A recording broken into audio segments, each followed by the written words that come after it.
Impact Theory Comics is a new independent publisher, and they're releasing their first comic, Neon Future. The comic is a collaboration with world-famous DJ and producer Steve Aoki, and it's written by the Eisner Award-winning writer of Justice from DC Comics, Jim Krueger. With artwork by Neil Edwards and Jeremy Rapek, the artwork and story are absolutely mind-blowing. If you like science fiction, you're going to love this comic, so head over to your local comic store or Comics Conspiracy, and get Neon Future issue number 1 on your pull list ASAP. And while you're at it, if you have Instagram, you can see some of the artwork for yourself. It's at IT Comics on Instagram.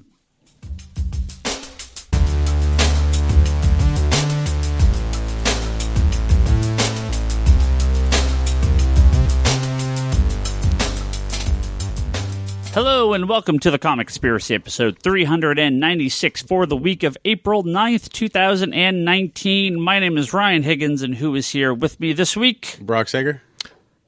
Kevin. And Charlie. Toby's wandering around the store. He might lay down and take a nap. Doing the Toby wander. No, it's fine. Just when we get talking and Toby has something to say, he'll run over here. He will. And we'll be on for like the next 2.5 hours. This is supposed to be our all Shazam movie recap, spoiler cast, all that stuff. It still is, but we have an extra addition to the beginning of this podcast. Why don't we just record something separate for that? So we have an extra addition to the beginning of this podcast. That requires more work, apparently. We are going to talk about Shazam, so it's okay if you just call it the All Captain Marvel podcast. There we go. It is. It's Captain Marvel very form. So it was my birthday last week, and I took a trip down to the happiest place on earth, also known as Disneyland, which I tend to do on a less regular basis now than it was, but a more regular basis probably than a lot of people. I was going a lot. I just get tired when I go there now. I'm just like, this is great, but man, am I tired every time I go to Disneyland. Well, it's because you're not going as much. You got to build up that endurance. You got to train for it. So we get there on Thursday night. We do our thing. It's fine. Everything's fine. Have dinner and everything.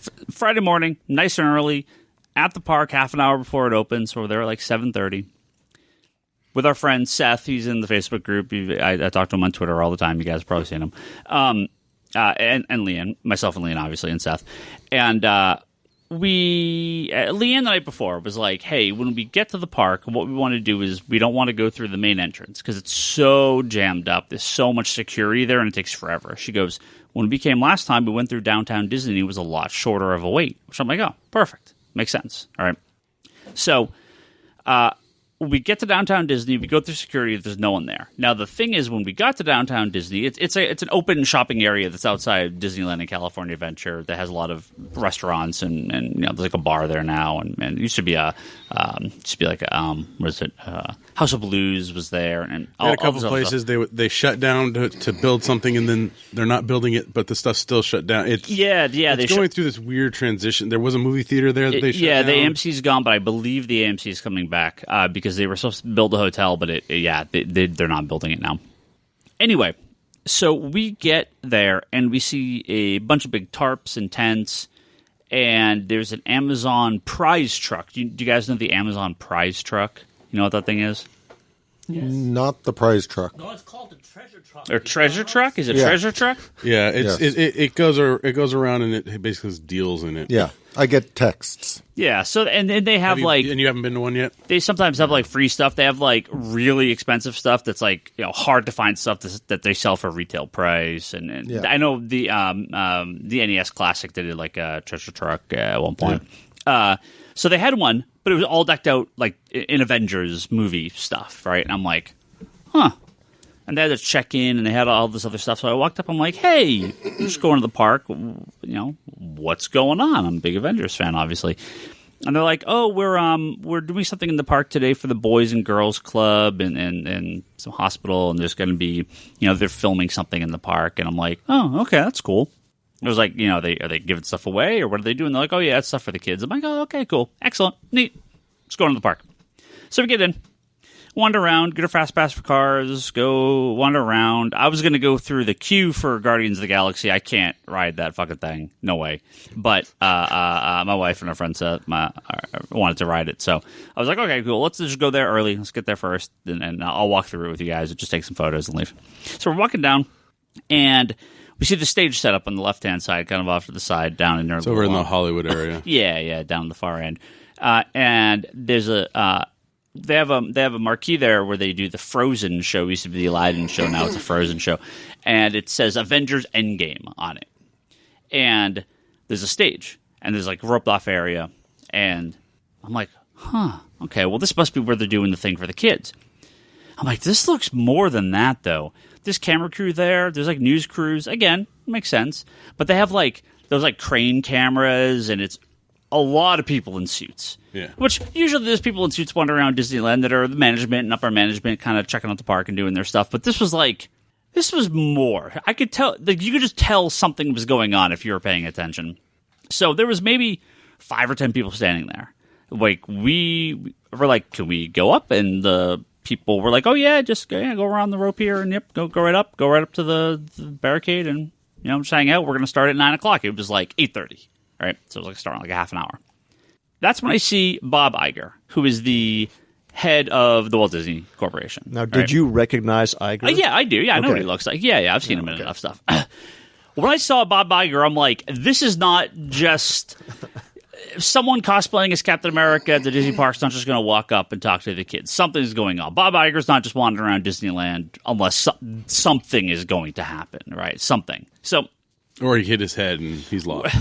We talked to, there's a guy there, and he's like a little cagey about it, but he was starting to kind of let info loose as it was getting closer and closer. He's like, yeah, I work for the one of the marketing companies that worked on this event. Most people even working it don't know what's happening. People were just told it's a Marvel event and to show up and work. But just hang out. You guys have one of the best views in their house. Just stay.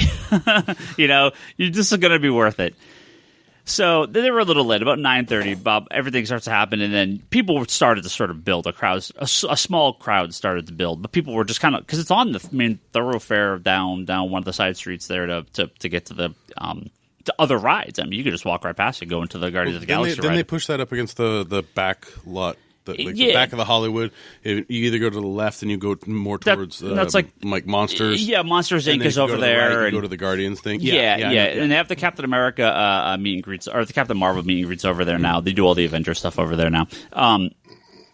So, sure enough, Bob Iger comes out, says, hey, we're here for, the Avengers movie's coming out pretty soon. We're doing this charity.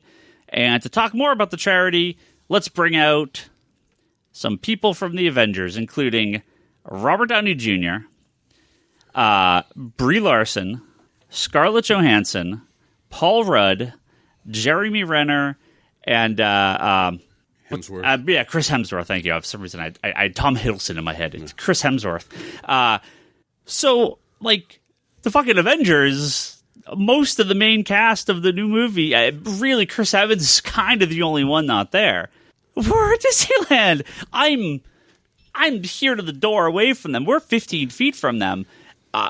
It was the craziest thing. Like, no, the craziest thing is you woohooed Bob. Yeah. I will support the corporate overlord of one of my favorite corporations. They talk about the stuff that happens at Disney, and they do it. They do all the time. Danny Elfman and Tim Burton were just there like a week prior for Dumbo, right? Yeah. So more and more this is happening where they come out and do little signings and little events, but it's not publicized, not promoted or anything like that. This was like, this is crazy. I mean, you're talking... Well, the funny thing is Paul Rudd's birthday was the next day. It was like, I saw that. Paul Rudd turns 50. Yeah. I'm like...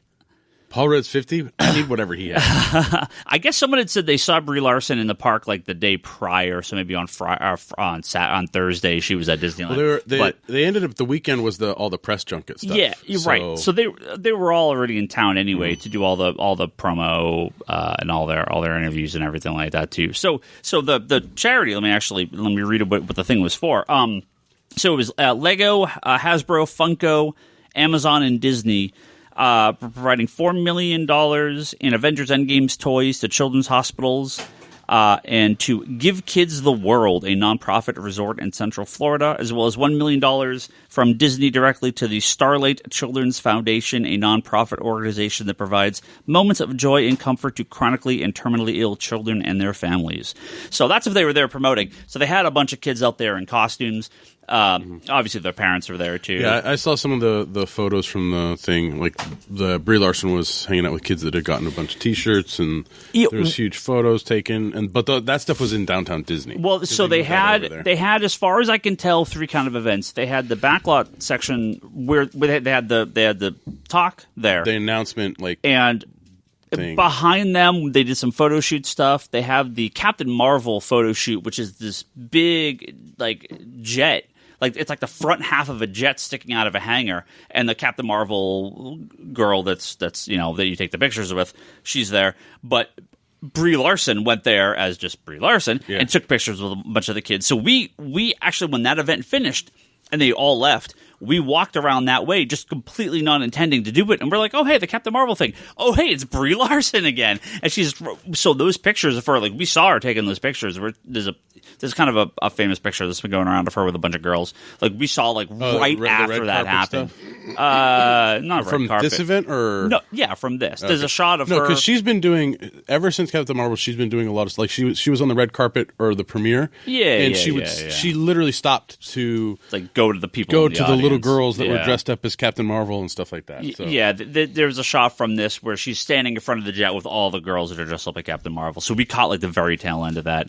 And then they were at the Lego store because Legos was one of the partners, so they were giving away a bunch of stuff. So I'm assuming they then went that way, and I'm sure downtown Disney was a fucking nightmare because I'm sure people started to hear about it by this point. So there wasn't that many people. There might have been 500 people, but you could tell people were walking by and they're like, "Wait, that's what? Yeah, what's Robert Downey Jr. doing over there?" And so there's the place we were standing was just roped off, so you couldn't get there after a certain amount of point. You were stage left. But the people walking by the park, they had all the security, just normal Disney security, like it's a parade or something, just telling people to keep moving. And they're like, "What? They're all pulling out their phones," and it was. It was pretty crazy. So I took video of it. It's up on the Comics Conspiracy YouTube video. The whole thing's up there. Yes, that is me wooting regularly, as well as yelling, "Paul!" when Paul Rudd came out, because the guy next to me was trying to get them to come over to sign his stuff because he knew they were going to be there. They didn't come over, but Brie Larson, Scarlett Johansson did come over and sign some girls a poster. Super cool. But no, whatever. I wasn't expecting anyone to come over. Just the fact you're so close is crazy. So, very unexpected. Now, I'm just really curious. Did you guys miss your Fast Pass time for Cars? No. It was later in the day. It's Cars. This is 3 hours later. So, the lady next to us, she was like, "I really have to go pee, but I can't get out of this line. I'm not moving, but I gotta go." It was pretty funny. We ended up talking to one of the lighting and engineering guys that were there, and he's like, "I've been here for almost 40 years. He's like, I've seen every person that Disney's ever worked with. He's like, when you're at my level, I do all these events. It's meaningless to me." He goes, "But have fun." We're like, "Thank you, I will." So really cool, really fucking cool. Well, happy birthday, Mr. Higgins. Yeah. They knew I was coming, so they waited for me to get there. So, speaking of Captain Marvel, let's talk about another Captain Marvel. Let's transition over to the topic of the podcast, that is Shazam, new movie. Well, 3 weeks old to us now at this point. We'll talk about that in a second. Jump on the old random number generator. Let's get let's find out who's going first. There's with this. 4 of us. Number 1. That's me. So, Captain Marvel. Sorry, Shazam. I'm going to do it the whole podcast. Just get used to it. You've done this since it was announced. Everyone's done it since it was announced. We're talking about the Zachary Levi Shazam movie that came out this past weekend. We're going to, no spoilers up front. We're going to give a quick recap and kind of quick thought. Spoiler heavy later. And then we'll kind of go into a much more heavy recap and full spoilers. So we were able to see a sneak preview, one of the review screenings, We went to go see it at the what's the theater called? AMC 14 Saratoga. Yeah, Saratoga. Yeah, that's what it was. Which I will just never go to again. I guess these screenings are slowly Xing off theaters from your to-do. I want Kevin to give us the theater description. Turn. Yeah, we did. You can describe the theater. We're not doing turns yet. We did talk a little bit about this on the episode after we saw it. I won't go too much into the theater experience, but it was man. It's a bad theater. Why can't they do these at good theaters? Because they don't want to give up a big house.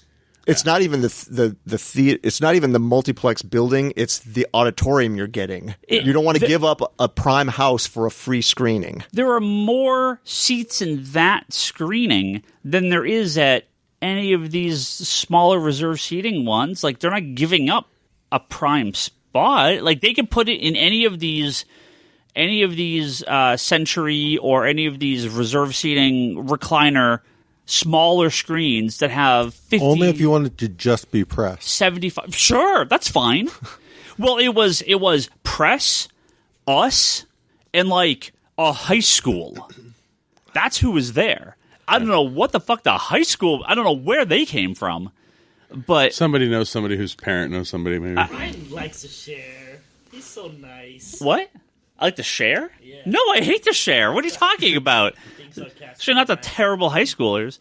So, the DC universe, cinematic universe, clearly has some stumbles, but I feel stumbles. We've gotten a slightly better set of movies recently. I don't think too many people would argue that, despite my like of Man of Steel and BVS and Justice League and parts of Suicide Squad, I'm not stupid. I understand that Wonder Woman and Aquaman and now Shazam, I almost said it again, and Shazam have been much more crowd-friendly movies.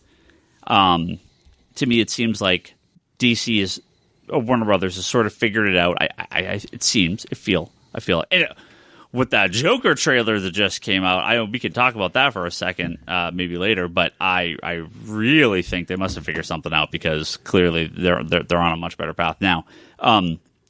Yes, it's the path of let's actually tell stories besides just one person's vision. Oh, sure. And that was my hope going into Shazam. And I knew it was going to be based on the Jeff Johns stuff, which, it's different than the traditional, but I feel like it's a good modernization of the character. I don't know. Johns is modernization from the backup stories in Justice League from the New 52s. Those are amazing. Yeah, it's really well done. It's a good modernizing of the character. It takes... And I know Kevin will go more into this with the kind of older version versus post-crisis to New 52 because there's definitely some changes.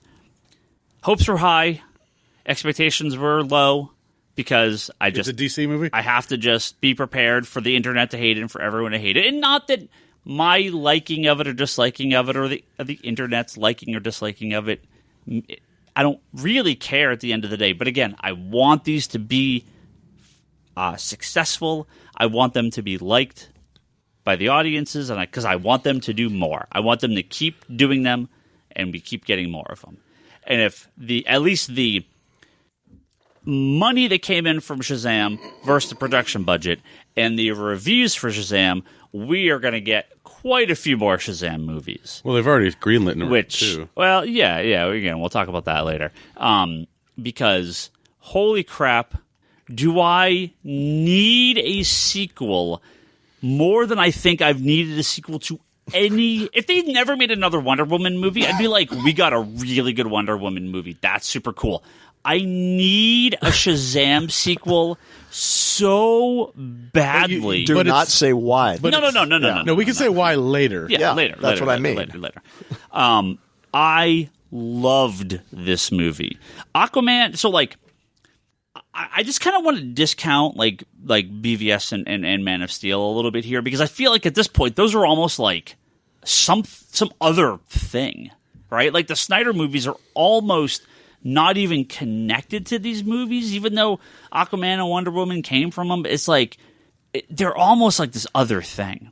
So, if you take like Wonder Woman, Shazam, and Aquaman, I liked Wonder Woman. I had a little bit of problem with the villain, but I really liked it. I thought she did a great job. Aquaman was just crazy fun and stupid as hell, and I loved every minute of Aquaman.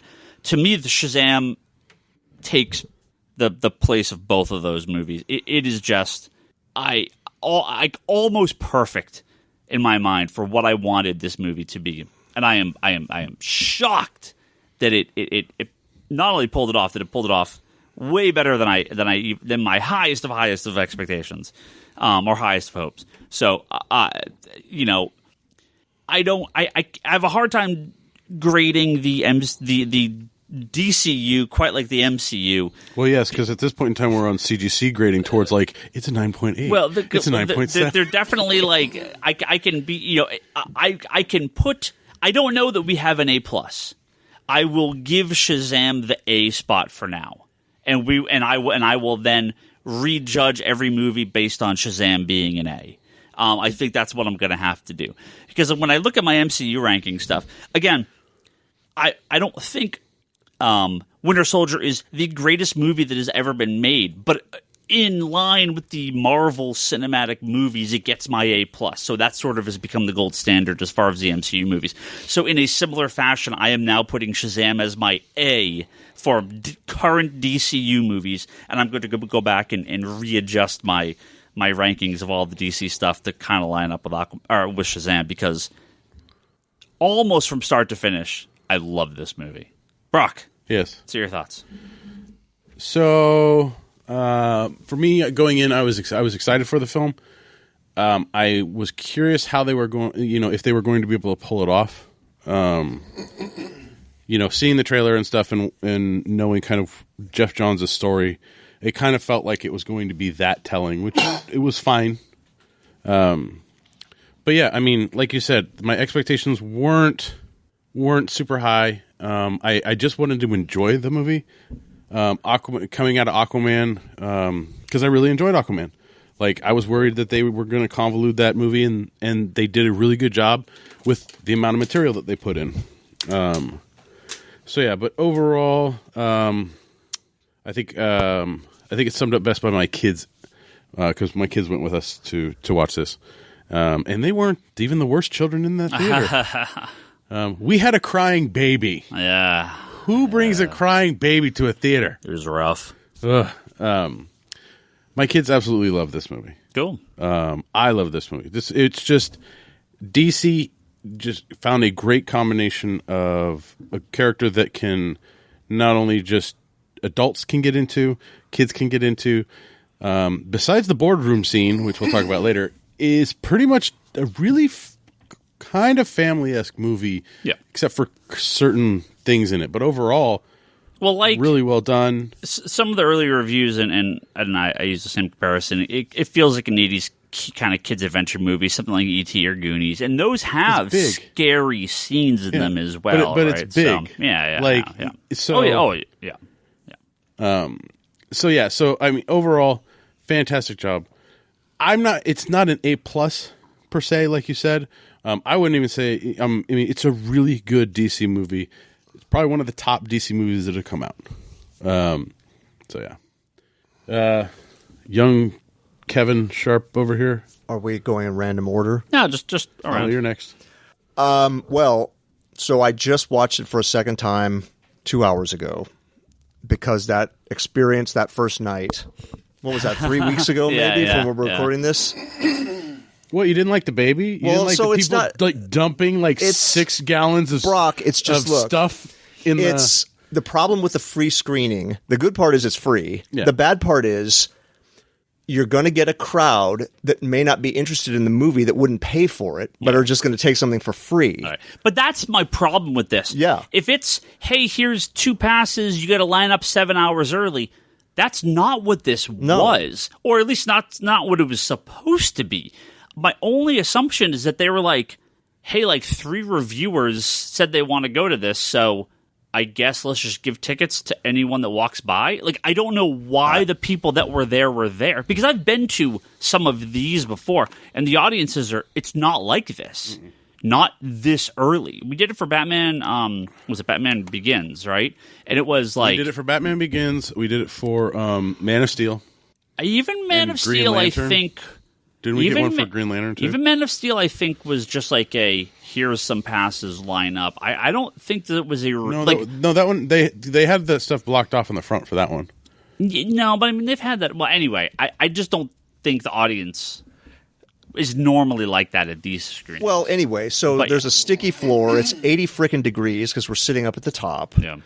The crowd was, let's call it, less than ideal. Yeah. There's the security guy walking up and down the stairs constantly checking for cell phones, Yeah. which is more distracting than a cell phone. But whatever, I get why they're doing it. But my thing was, I was checked out of that movie halfway through just because it was so physically unpleasant to be in there. From the temperature to every time I move my feet, it goes to everything. And I didn't think it was fair to the movie to come on here and talk about it. So I went again today. Vastly different experience. So general thought would be the original Captain Marvel / Shazam is a top 5 DC character for me. Mm-hmm. Some of the Jeff Johns changes I'm not crazy about. Others don't bother me. I would say that this is one of the most faithful adaptations you're ever going to see. It's just faithful to a very particular version of the character, which you may or may not. So your mileage may vary, as the saying goes. I think what struck me today, and you brought up, it's interesting you brought up E.T. and the Goonies. Those are PG-rated movies. Mm-hmm. This at times feels like a movie at war with itself. I think they should have just gone with a PG movie because the majority of it would have been that. And I think the scenes that crossed that line weren't necessary. I'm not saying they were bad. I'm just saying there were some drastic tone shifts at points in this that I don't think needed to be that drastic. That's what really struck me. Now, today there were no kids in the theater at all. Yeah. So I'm watching it with, an adult audience. I liked it. I will go more particular, but I want to pay it a big compliment right now that I don't think this belongs in spoilers. Okay. A huge compliment. Well, I mean, I have more compliments, but this is a big non-Shazam specific compliment. Without a reboot, without a retelling, without anything, I like the approach that they're just going back and retroactively retconning like, okay, Superman and Batman are beloved and admired by the world. Yeah. Whereas when last we saw Superman was like hated and feared, which sucked and was a shitty approach. And so I like they're just like saying, just pretend that never happened. And he's just cool and everybody loves him. Yeah. And great. We don't need a new Superman movie to reset it. You know what I mean? We're just that's how it is. Right. So hats off. I love that approach. And I will leave it there. We'll get in more specific. Pass it on to Charles. Well, Toby. Oh. Empty seat, yo. What are you shaking your head for? I want to hear the hate. There's a lot of hate. Ah, I'm sure. I'm glad for Charlie. Okay, I'll let Charlie go first.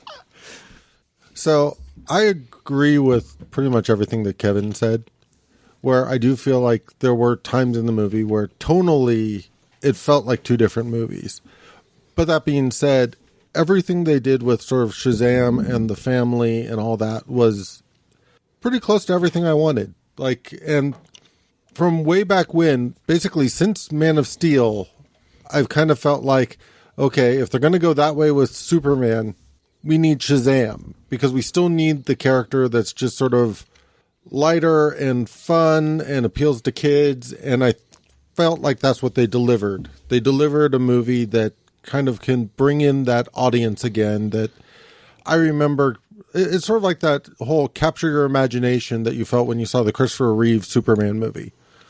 We needed a movie like that for kids, at least on the DC side. And I feel like that's what this delivered.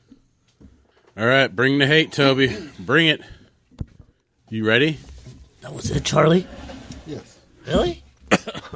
For now, when I can talk specifics, I'll get much more detailed. My apologies to you, Kevin. No apologies to you, Ryan. My apologies to historically Hey, Toby, DC take that fans. mic and move it like, there you go, perfect. You could just turn it on, too. It is on. Sure. All right, Sure. He's on. My apologies to all the other old school DC lovers. Shazam Captain Marvel was never in my top 5. I never understood him. In fact, for the longest time, I didn't know he existed. And then I always thought he was a weird Superman knockoff that had the same powers. So that was my knowledge of him. And then later on, I read, I think Kingdom Come, where I realized, he's actually maybe a more important person than I thought he was. And then, slowly I started getting, okay, and I kind of figured out what he was. And I was like, to me, it's kind of like, again, to me, was maybe something that I missed out on and that maybe people from another time really enjoyed, and I thought it doesn't work anymore now. Now, I did enjoy Shazam, Captain Marvel, and the Young Justice cartoon. I thought he was a nice fit in there. And I did really, really enjoy the Jeff Smith graphic novel because I read that before the Mike Kunkel one came around, which I actually have no memories of. But the Jeff Smith one I really, really enjoyed. So that's the monster. Yeah, monsters and wizards or something. Monster Society. Yeah. Well, there's the original Monster Society of Evil that's now been buried in a vault at the bottom of the sea. Yeah. But I think the Jeff Smith one is called that. I think it's right? just called Monster Society. Yeah. Anyways, I love it that had a book. very nice hardcover. Yeah, and I think even the dust jacket turned into a poster or something. Anyways, I really enjoyed that book. But again, Captain Marvel, Shazam, never my thing. And didn't help that when they rebooted Masters of the Universe down the line that they wanted to take more of a Captain Marvel approach to it, which I really disliked because they kind of made Prince Adam younger and they go like, it's because we want to make him more like Captain Marvel. And I was like, what the hell? So it kind of added to my disdain to that character. Not on purpose, but I was like, I just didn't care. So this trailer came out, I like Zachary Levi and all that stuff, and it was fun, and I still didn't care. So, Ryan goes, we have a movie we get to watch, 3 weeks early. Yeah, I'm like, I care a little bit now because I like to watch shit early. Because it's free. Well, no, I like watching things early. I don't know what to think of this movie, I'm being honest right here. I think it's fun. I wish it was more on the kids, actually, than it even was. I don't think it was a bad movie. It was just it. That scene at the very end, I wish the whole movie was kind of more like that. Can we go there yet? Yeah, we'll talk about the last 30 minutes. Well, not that one, not yours, mine. Yeah. No, at the school. Yeah. I wish it was the whole movie. It's kind of like what Charlie was saying. I wish the movie was more concentrated on that stuff. Mm-hmm. But yeah, I have so many questions because I think I came out of that theater asking everybody questions.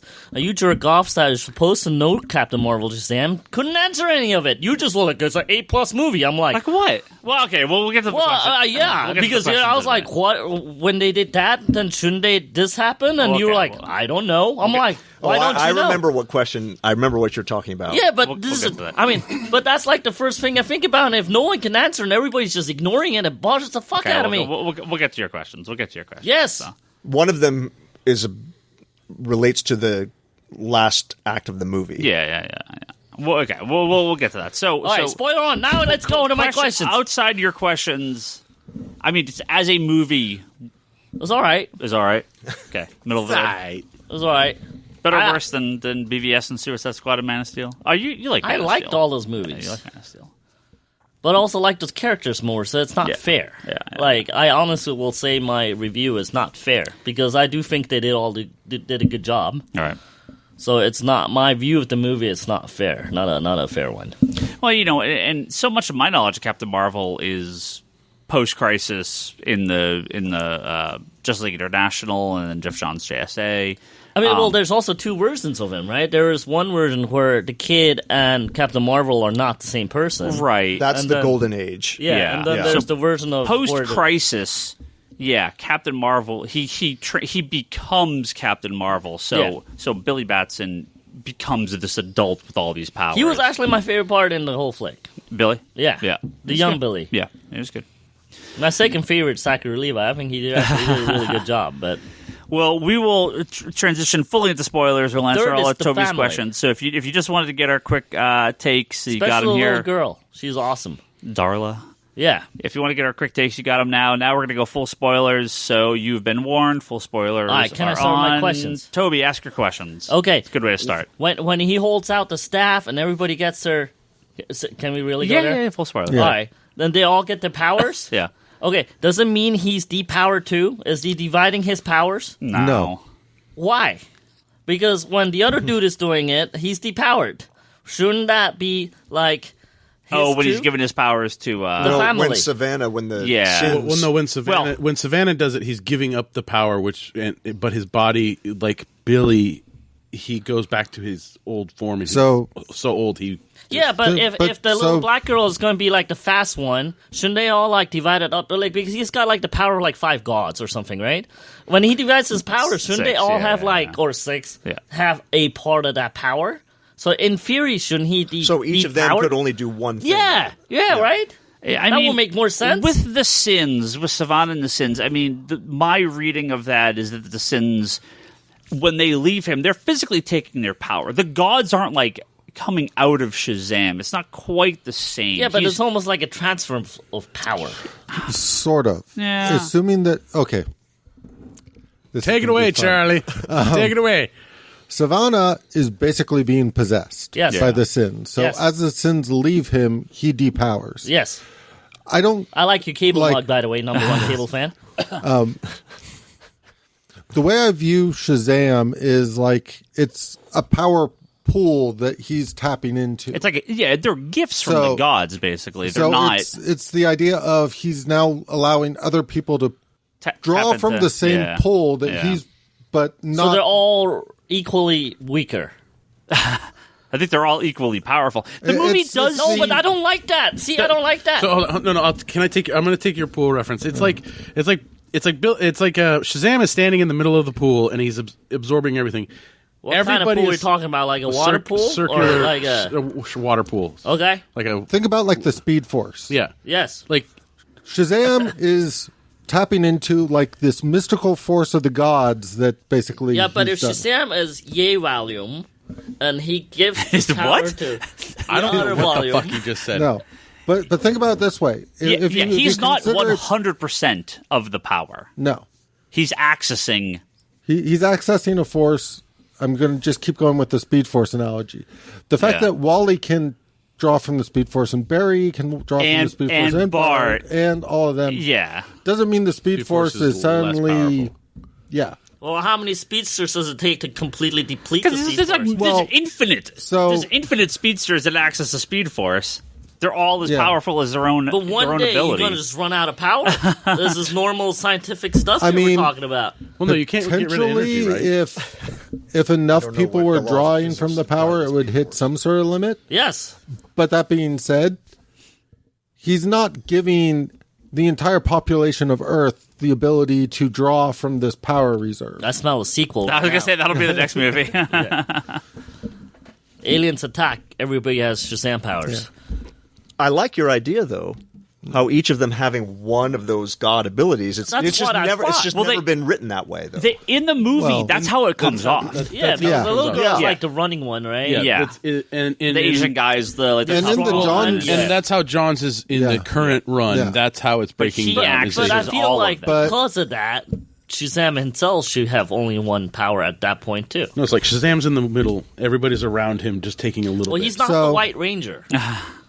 Okay. So here's the way I kind of look at it. Traditionally speaking, and this isn't necessarily clear in the movie, and it's one of my complaints of the movie, but Billy Batson is supposed to be pure. Yes. It's the idea of like, this is somebody who is so good and so pure that he is worthy of basically carrying this mantle. Kind of like Thor. Yes. With the hammer, you could definitely go there. So therefore, Captain So- America could go to the gods and could give me the power of But, Shazam. but that is why John's really Yeah. changed it in the modern Yeah. comics again, because 1940s Billy Batson is not something that exists, right? No, I mean, yeah. the idea that he is pure at heart but lives this crappy life. Yeah. That's because he's in the original comics. they're all like these happy, smiling orphans and cripples. That's not real. Right? That's the no. But I'm not saying those aren't good stories. It's just not applicable to a more realistic. It also threw me off that the bad guy looked like the original Billy Batson in the beginning of the movie. Yeah, well, that's intentional, right? Yeah, but fucked with me.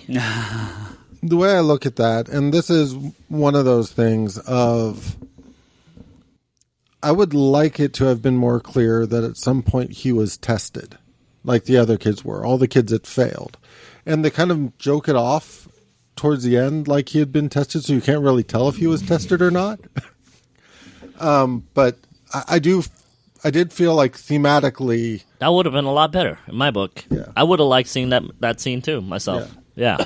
I just like that's one of those sort of key aspects to the character and you do see it in the character. That's one of my favorite things about the movie is like the scene where he's defending Freddy and stuff. Like he can't just walk away. That is Billy to me. Yeah. Billy is going back to sort of like the Captain America thing that you brought up. It's the same kind of thing. It's even though he's weak, even though he isn't necessarily going to be able to win a fight, he's not going to walk away because it's not he right. He could do it all day. Yeah. Well, see, that's the stuff I liked, and I wanted to see more of it. So I went through the movie going, I have all these questions, and I came out of the movie and nobody wanted to answer them right away. So I just went home annoyed. What are your other questions? So he's just been brewing like this movie. Yeah, pretty much. Oh, this movie. Well, exactly what I've been asking right now. So yeah. So what are your other questions? Well, you guys told me the other one what the little worm was. Oh, like that's amazing. Oh, yeah. So I still don't know how you could have gone this long in comic books and not encountered that. No idea what this fucking. Let worm me set up. So we got a lot of questions about this. I was like, is this the worm from Labyrinth? Because that would have been a lot cooler to me. We got a lot of questions about where's David Bowie. You know what this worm means, though, right? Let me set up. I want David Bowie in this movie. Let me set up the scene. Before we go into the movie theater, Kevin Sharp turns to me and he says, "Oh yeah, I promise that if Mr. Mind shows up in this movie with his radio voice box, small, yeah, right, normal size, he goes, I will stand up and just slow clap." And because I thought there was no chance in front of the entire audience. I thought there was no chance it would happen. So did you do that? So the movie starts. We see the wizards there, right, with Savannah, and you see the glass case with Mr. Mind in it. I mean, Oh, I must have missed that part. Yeah. That's a very first. And I turn and look at Kevin, and he's like, not enough. That's just a worm. It's just a worm. It's going to be a visual gag.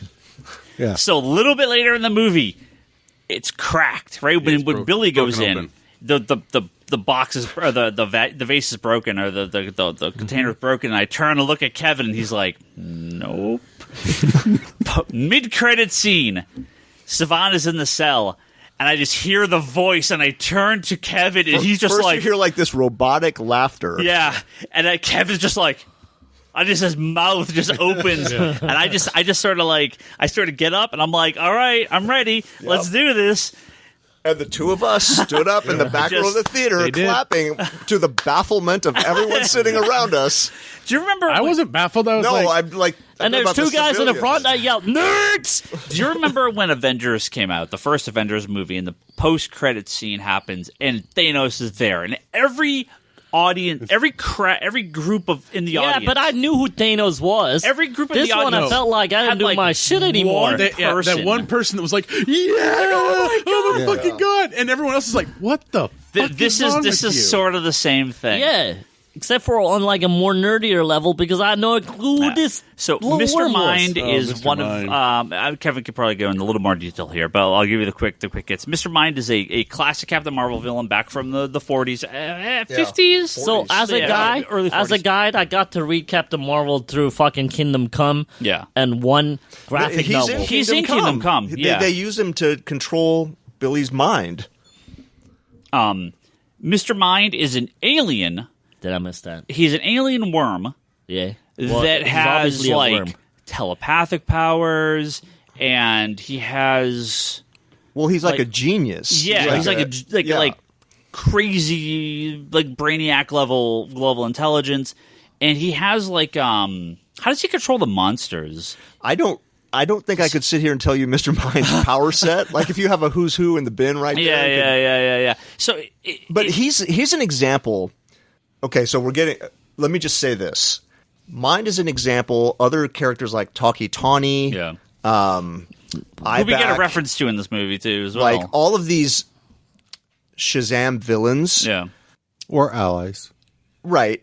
I just think that the Marvel family works best on its own Earth. Yeah. Like it used to be when they were on Earth S. Yeah. I want Mary Marvel to be like the same, like so badly when she transforms. Same actress. Yeah. It's like, just- the it's- minute she showed up, it's Mary Marvel. We'll talk about the kids in a minute. It's weird to be watching this movie particularly, and it goes like, so Superman's in Metropolis, Batman's in Gotham City, Shazam's in Philadelphia.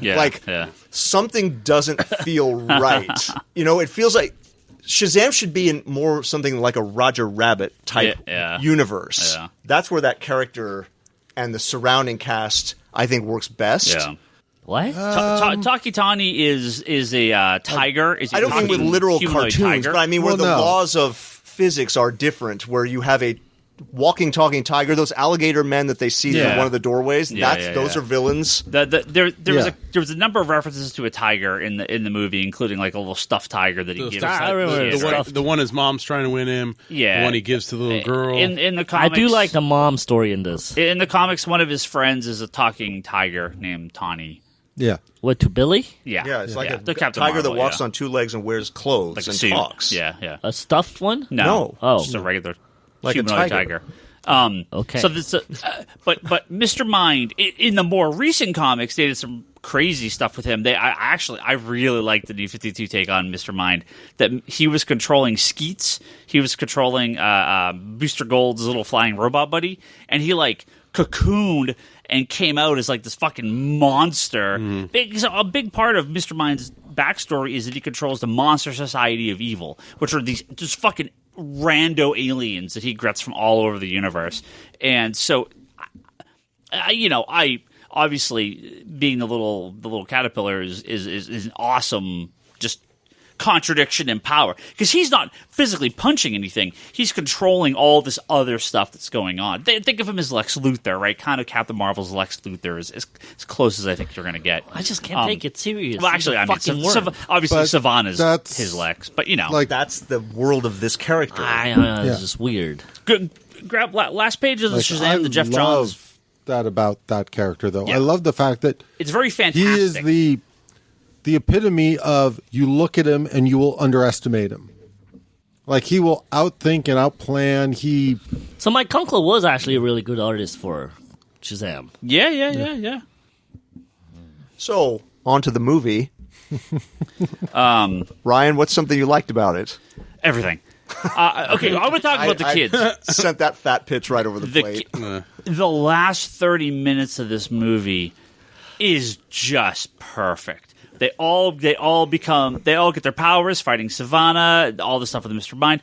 When they all become the adults, like we knew this was going to happen because of the toys and people were. But I had no idea. And if you've read the book, why not? Seriously, I had no idea because it's not in the trailer, and I happened to go to I went to Target that day we went to see it, and there's the freaking figures on the wall. I'm like, oh my god, I didn't even know these characters were in the movie. I was thankfully blissfully unaware that they I were wish in the I'd movie. been blissfully unaware. I mean, look, when it happened, it didn't necessarily surprise me, but I really liked that wasn't in the trailer, and I just never paid attention to it either. I am so happy they kept all that stuff a surprise. Yeah. Again, if you've read the Jeff Johns book, you kind of expected it to come, but Brock, the book's right behind your head. Grab it for me real quick. I mean, I knew of like Mary Marvel and some of the other ones. I didn't know about the whole family turning into Shazam. So that is the shot from the comic, Toby. Yes, I know. It I is flipped through that. Identical to the movie, right? The movie is identical to the comic. It's crazy. They cast so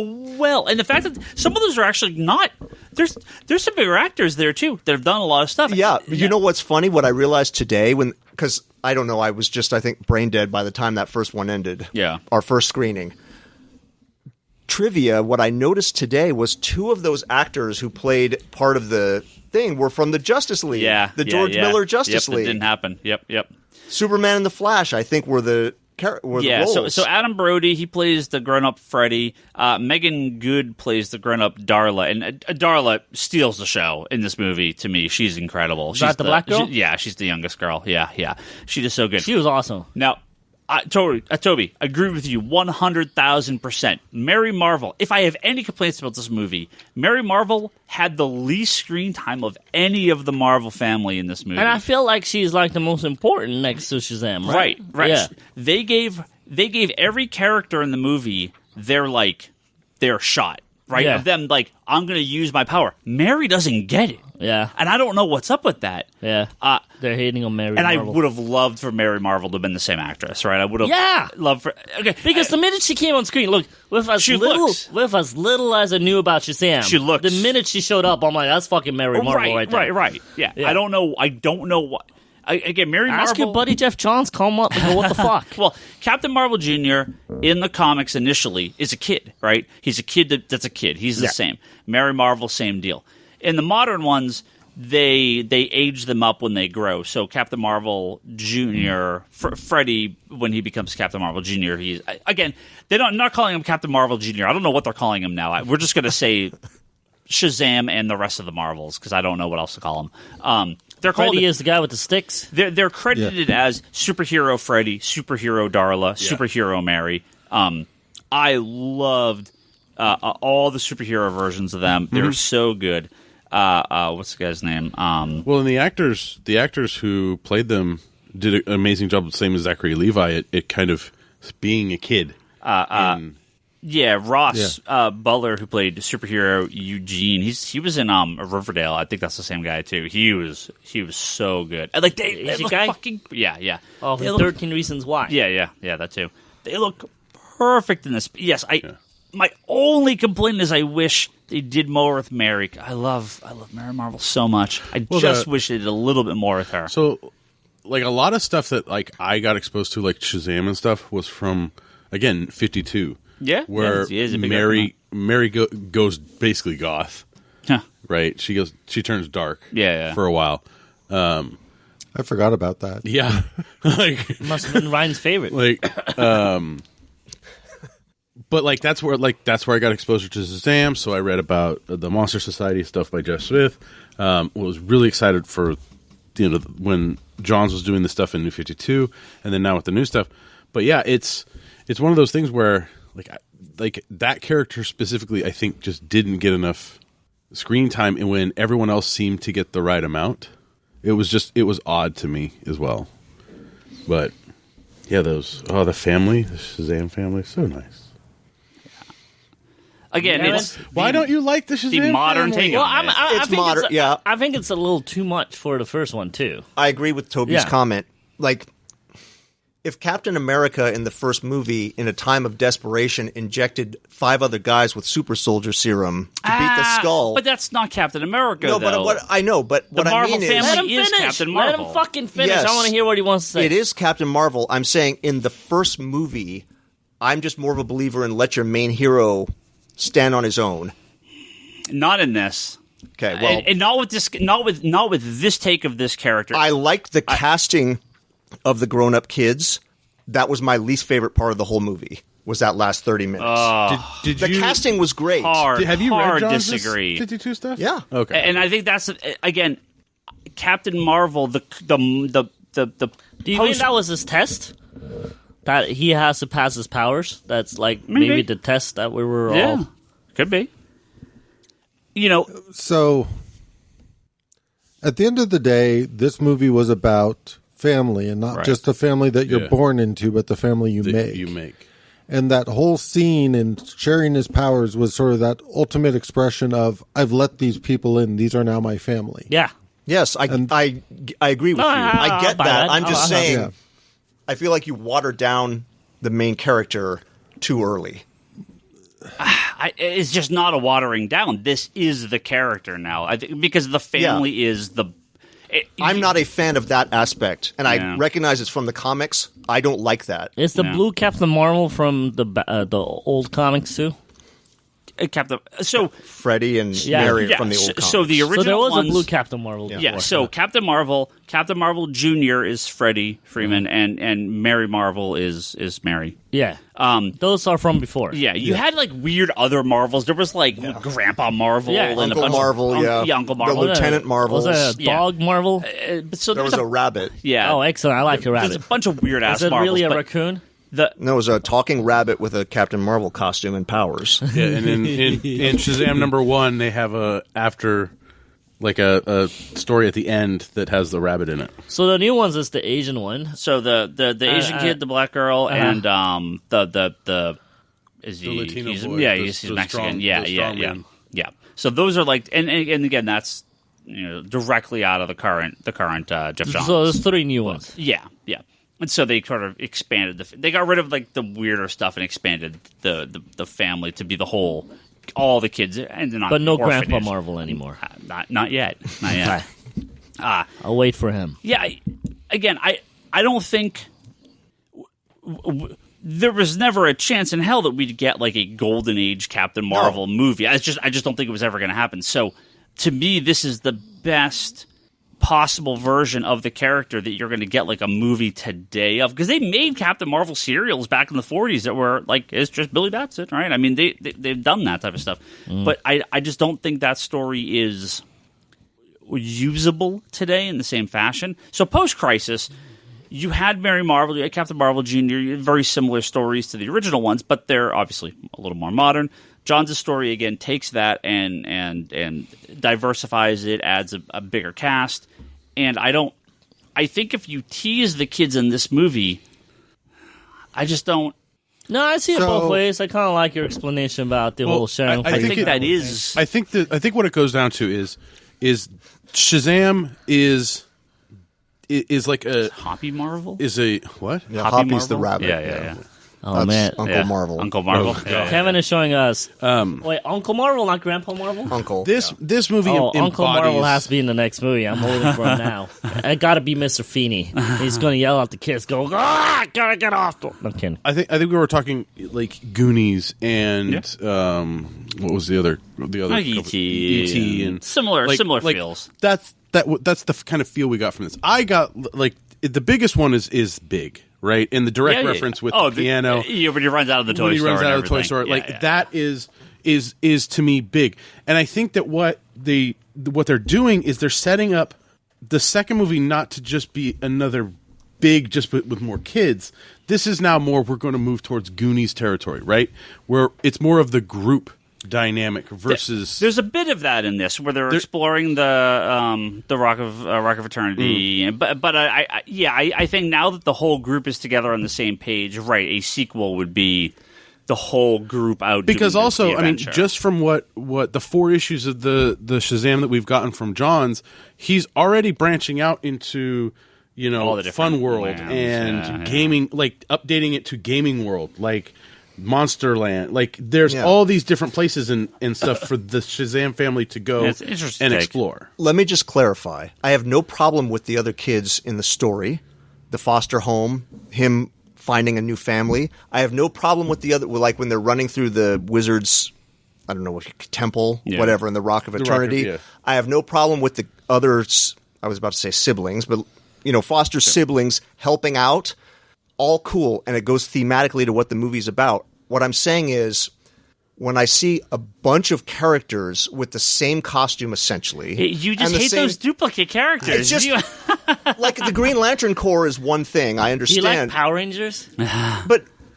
No, Power Rangers started as a team. Okay. What I'm saying is, in your first adventure, I just want to see the main character, sure, with help from civilians, whatever... He's got although this has kind of fallen by the wayside in the new iteration, the quote-unquote wisdom of Solomon, which when it was a separate person had that. But now when it's just a child in an adult body, you kind of just scratch the S off the beginning. But that's all. My objection is not to those kids. My objection is I just don't need to load up the whole superpowered family in the first movie. Parse it out. Show us like a solo adventure first before you bring all of them in with powers. That's all. So this is one of those cases where I kind of fundamentally disagree with you, but only on the story being told. The story being told with all the sins and all that was kind of made for transforming the film. Like if you scale back the story and do sort of a more traditional mad scientist Savannah, then I'd agree with you. Shazam should absolutely have a chance to defeat him on his own. But the nature of this particular story and how they were telling it already went too big to a degree that I feel like that would have worked. Yeah. So it's one of those things where... And you can sell more dolls. Either way, I am 100% convinced if we didn't get it in the last 30 minutes, it would have been the after credit scene. Sure. Yeah. Like, either way, they were going to be in the movie. Like, absolutely, like, one way or another, they're going to be in the movie. Yeah, to me, it was... The movie's great. They all get the powers, and the movie just goes to 11 at that point. What I like is boom, just takes off. The majority of it was a Shazam solo movie. Yeah. I mean, we talk about the last 30 minutes. Really, today I was much more aware of the time. Those kids are really only in powered maybe 10 to 15 minutes, maybe. Well, and that's the thing is like it like Charlie said, it's the story that they're telling, and it works very well for this story.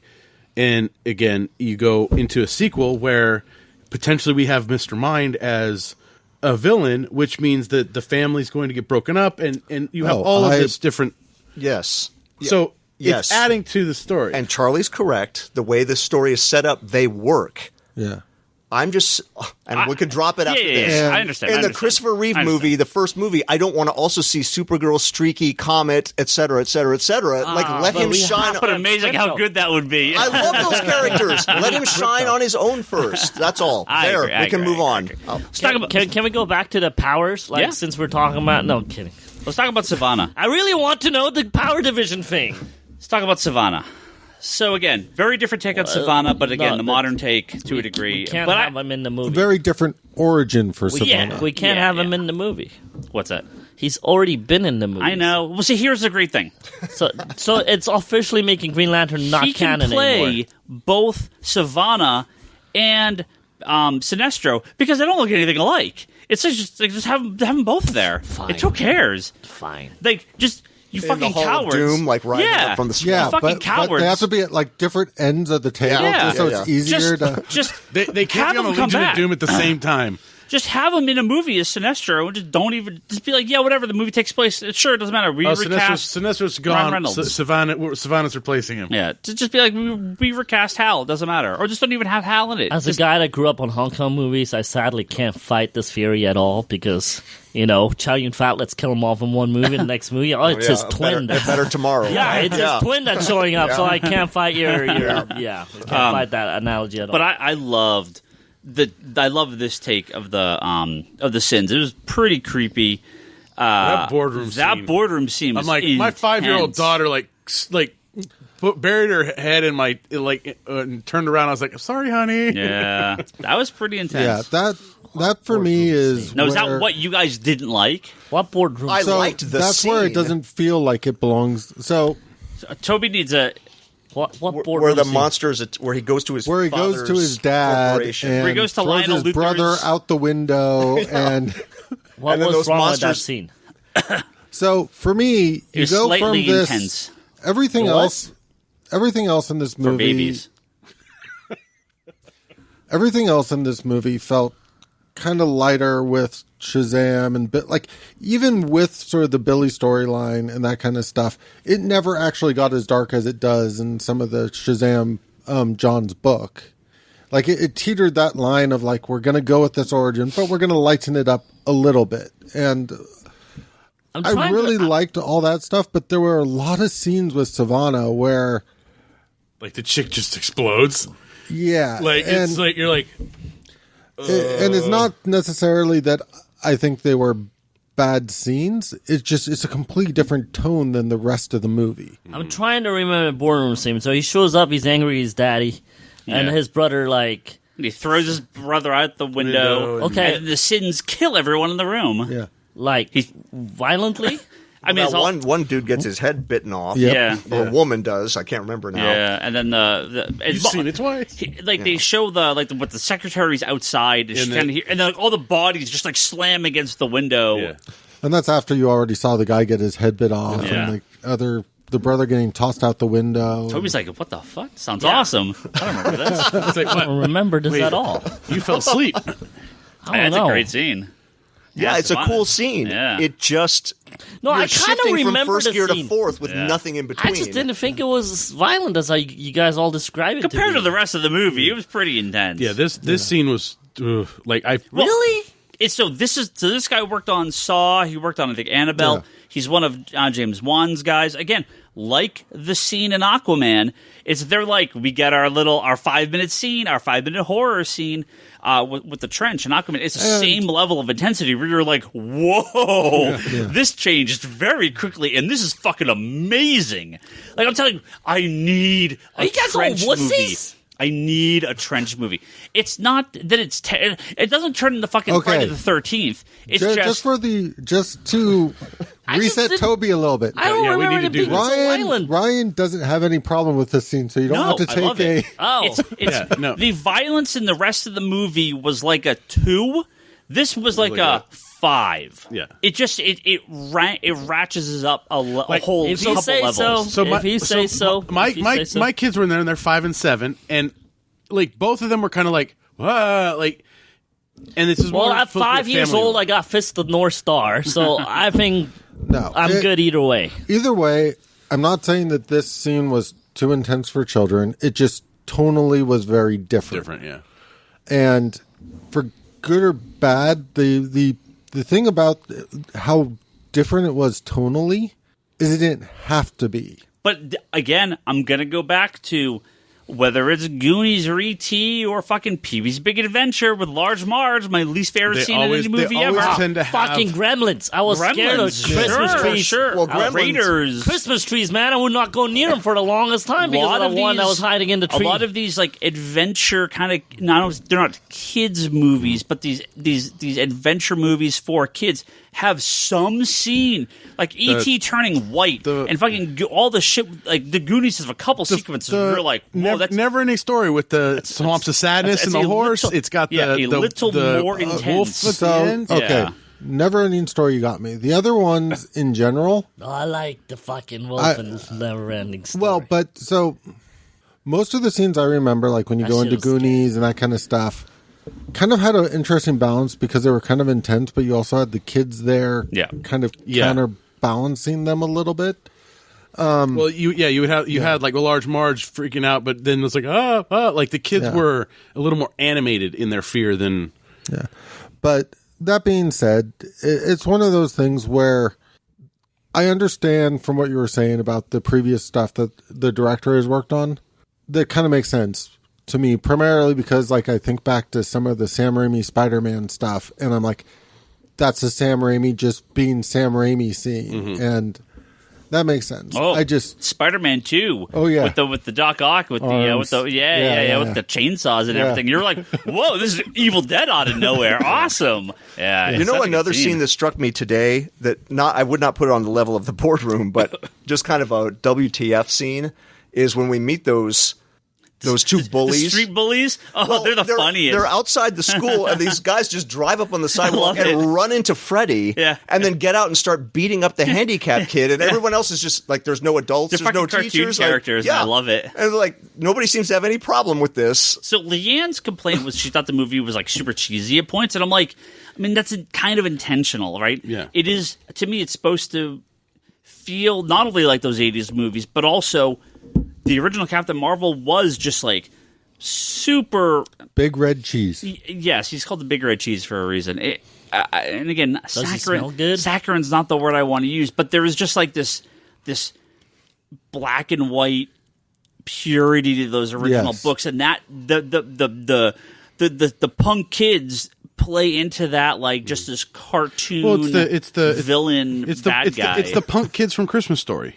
Yeah, right? Yeah, like sure. it's those two kids. It's like and you kind of have to over cheese them a little bit because I'm sitting there. I was watching, going, why is a kid, high schooler, going to a middle schooler like are we because the age is a little is hard. It's like a multi-grade school. They have those. But they have those. But it's one of those things where it's just like, yeah, and then you beat the crippled kid. But it's like, no, they're setting up because he's Billy's going to stand up, and so they're setting it up, right? Yeah. So it's like that's where I'm like, yeah. I know why these characters are here. I know what these characters are doing. They don't give them any more time than they need, right? Yeah. But yeah, it's pretty funny that nobody around in today's age is like, you guys need to stop, or like there's no anti-bullying campaign, like or something, or they literally drive into a kid with their truck, and nobody even like bats an eye. Like it's something that happens every day at this school. Only because I saw it more recently. I haven't seen Hocus Pocus in forever, but we watched it around like Christmas or Halloween. Isn't or something that 30 last year. Years old now? I think it was 25 years. I think 25 or 30. I can't remember what it was. And there's a couple villains. There's a couple bullies in Hocus Pocus, and I'm like, yeah, it kind of reminds me of them. Again, have you seen Home Alone recently? God, the dialogue in Home Alone, fucking that's vicious. Oh yeah. Woof. Can we compliment something else about Shazam? Oh, I have something to compliment. Oh, sure. Well, please, you have some great passion behind this. I will just fucking take this away from you. I'm sorry. Go, take it. 7-Eleven scene. Them walking out with the booze. Yes. Favorite really scene. Well, that's part of my compliment. Yeah, the strip club. Fucking awesome. The strip club was really good. I mean, really it makes perfect sense. Boys at that age, if so they have nice a grown-up body, that's the first thing they would do. And when he stops that mugger in the park... the woman who's pepper sprayed that purse snatcher or whatever. Yeah. See, I didn't think I needed another montage of Hero learning his powers like ever again in my life. But it's pretty funny. This one was so delightful. Well, the thing is I think this one was really good because they took it and transitioned to what you would see today, which is it would be up on YouTube and some kid would be exploiting it.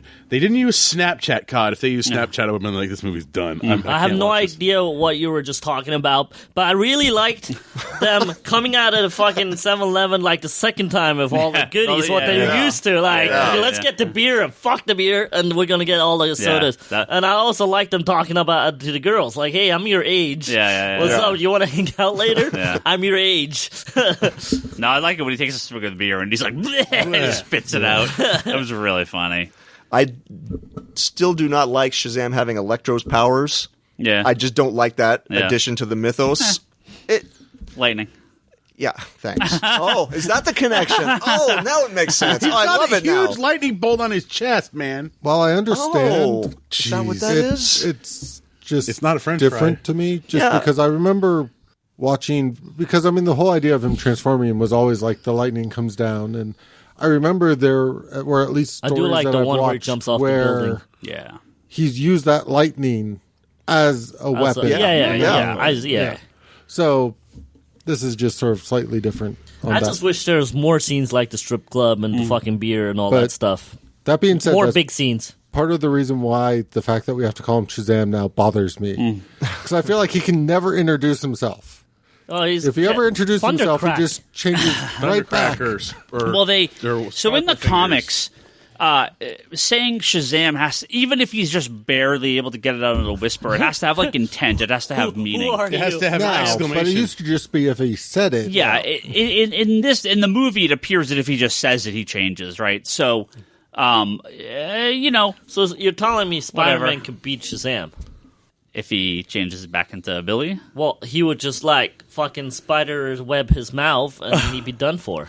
Before he that used to be the way you would, in the Golden Age comics, they would have Billy tied up and gagged. They even did it in Kingdom Come, where and that's how you'd have Shazam. They did it in Kingdom Come, where they covered his mouth before he could say it. And there's a scene in Crisis on Infinite Earths where the whole Marvel family is in this cell tied up and gagged. Like a bunch of heroes have been captured, and you see like Kid Billy, Kid Freddy, Kid Mary, blah blah, and the Atom like breaks in this cell. And he's like, "So I'm supposed to cut the gag off? Which one of you is Billy? Just nod. All I've been told is I'm supposed to cut your gag off, and that's it. And then, but that's how you can disable him because he's just a child. In the old stories, were his friends all the same age, like Mary and Freddy? She was older. Mary was older. was as much older. What? Who was? Well, yeah, Mary was like a couple years older, but when she changed, she was the same. Yeah. Okay. Captain Marvel gets older. Billy was the same. So when Billy transformed, he became the same. So only Captain Marvel got it. I'm sorry. When Freddy transformed to Captain Marvel Jr., he stays like the same age. and So Mary stays So the same age. Shazam Yeah. is the adult, and Mary and Freddy are still young. Young, okay. Yeah. Okay. Because So- they. So that way, you could make them clearly sidekicks. Yeah. Because I think they transform, whereas he changes literally to another person in those old In stories. the old if I'm- stuff. In the old Yeah, story yeah. stuff, Oh, yeah. But then that changed over time. Yeah. Now, Yeah, it is strange the stuff they did with the Wisdom of Solomon. But that being said, I really like Well, him still having a kid's I think- mind. Oh, yeah. Again, yeah. like the rest I of the want him to powers. have the Wisdom of Solomon, but still a kid's mind. And you kind of saw it in practice when he talks the last sin out of Savannah on that rooftop at the end, how he's thinking through the problem of how to get that like monster any out. of his powers, I think he can access it when he needs to. So if he's like, I'm just normally a goofy kid, but oh shit, I actually have to solve this problem. Okay, I figured I it can't out. hear you. okay. That I love that. was so funny.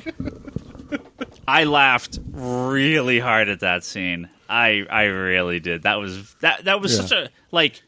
Again, it just takes the funny things in superhero movies that would happen and puts a humorous commentary on it. So when That- they get older, they still turn into the same age, or do they get older? Toby's just having so many questions about I the do. logistics of this. Like when they get past the age of their superhero age, do they go young? We've literally Comic never. characters never age. Yeah, so we've never had to figure this out. No, you're in- all questions that came up when I watched this movie. do they It makes no transform? sense. Well, this just has. I'm holding up the Kingdom Come trade for those who are listening. Yeah. He's adult Billy. Yeah, Right.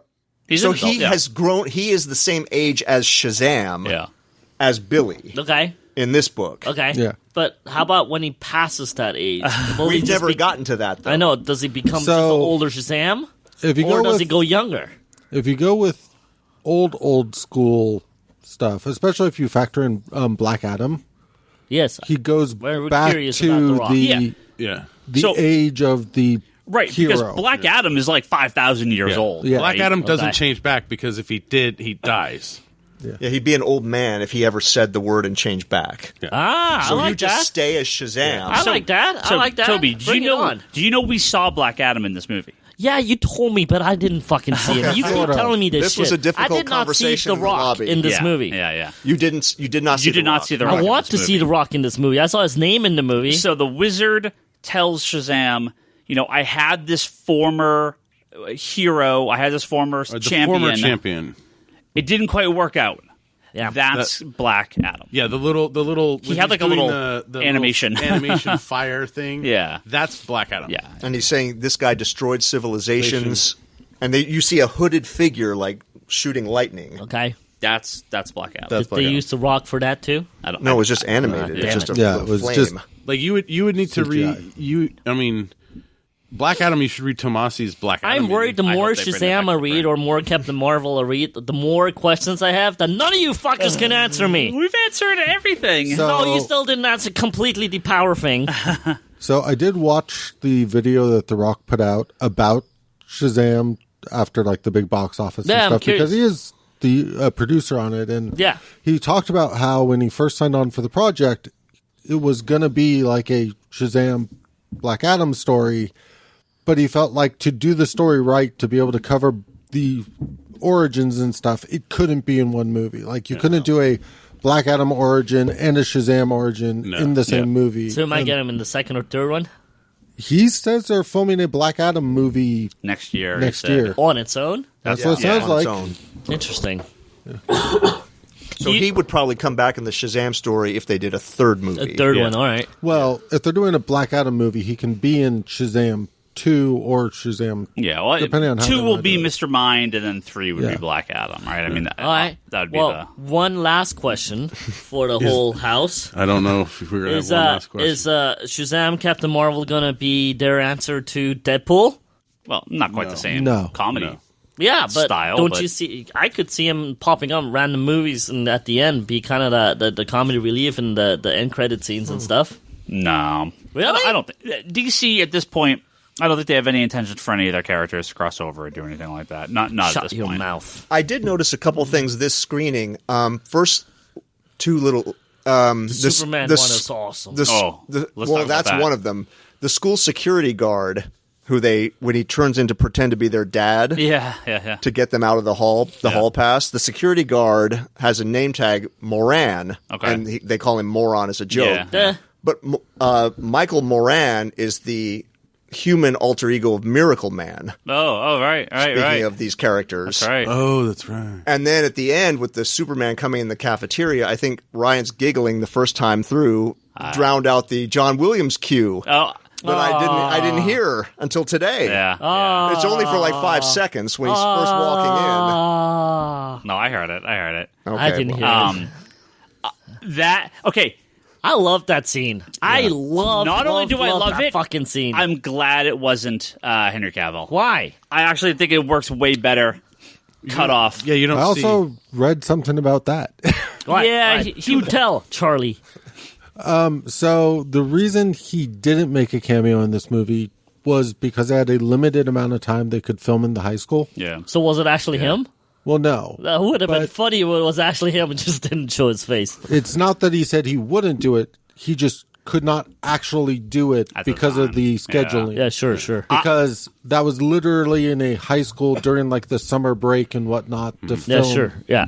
A lot of those scenes. I actually think it works better without showing his face. To me, it's just it's a very funny scene, and Superman walks out. That I really like that scene. Of everything in the movie, that surprised me probably more than maybe just short of seeing Mr. Mind small at the voice box and everything. What I really liked was with that end sequence is it resonated with me with the ending of from Spider-Man: Homecoming, where we kind of have that. We're at the end, and you get this kind of doodling in your journal, like.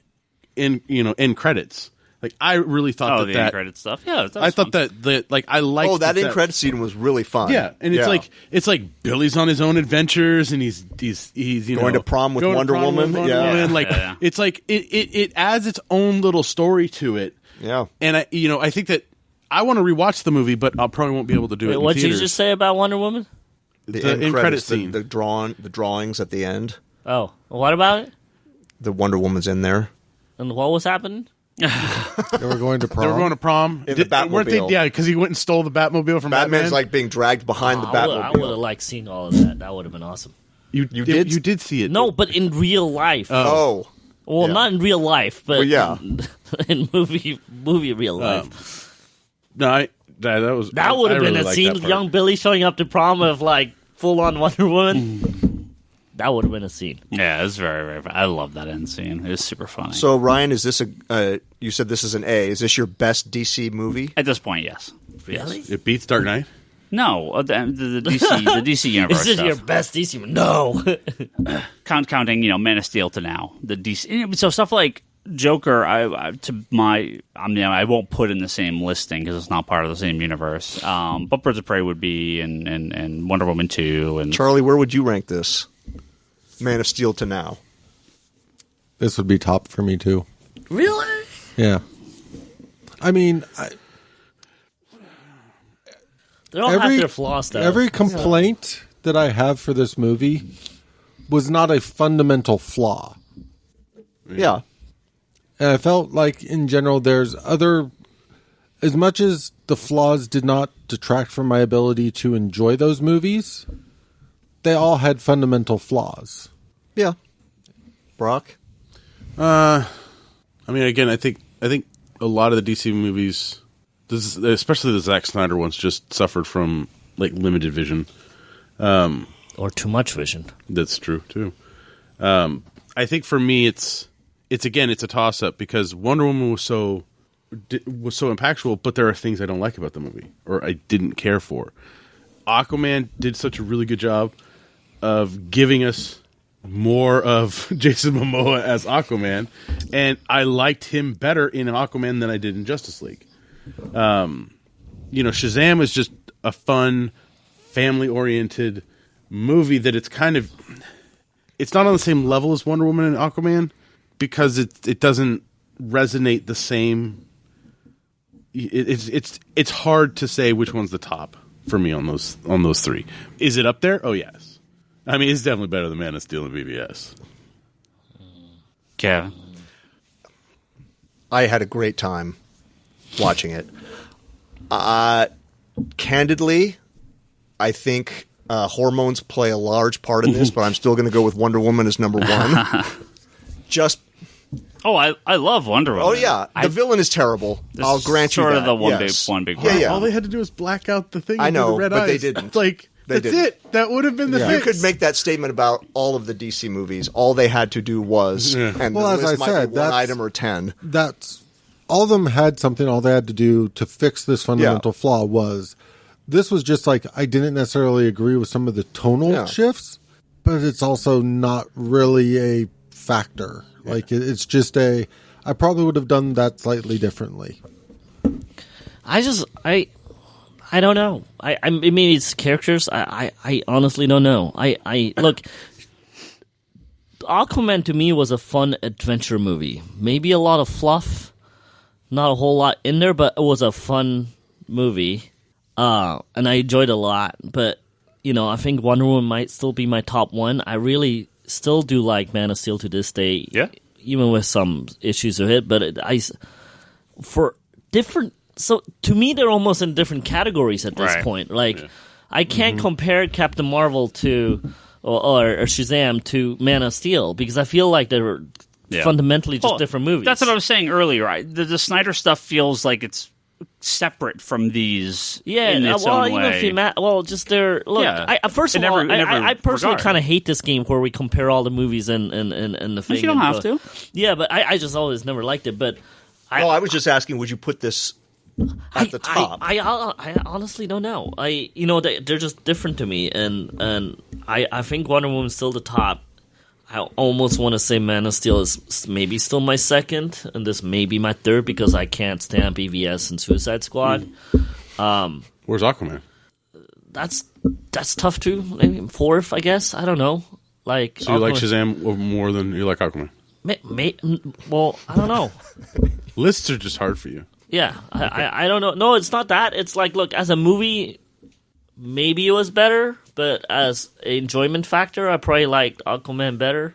So I don't know. I mean, like, there's different things. If you have me judge it as a movie, it'd be different than me just enjoying it. So, yeah, no idea. Rank it however you want or don't. It doesn't matter to me. No, Wonder Woman's my number 2. I'm not going to rank it. And then Aquaman.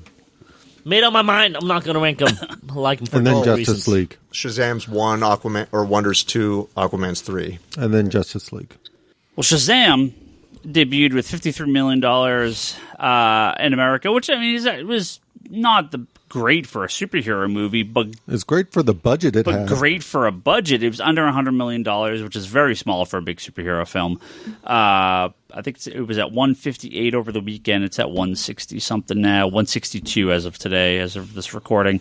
With this production budget, this will probably be a pretty successful movie. It's kind of aiming, according to Box Office Mojo, similar numbers to Ant-Man back in 202015, which is, I'm happy for Zachary Levi.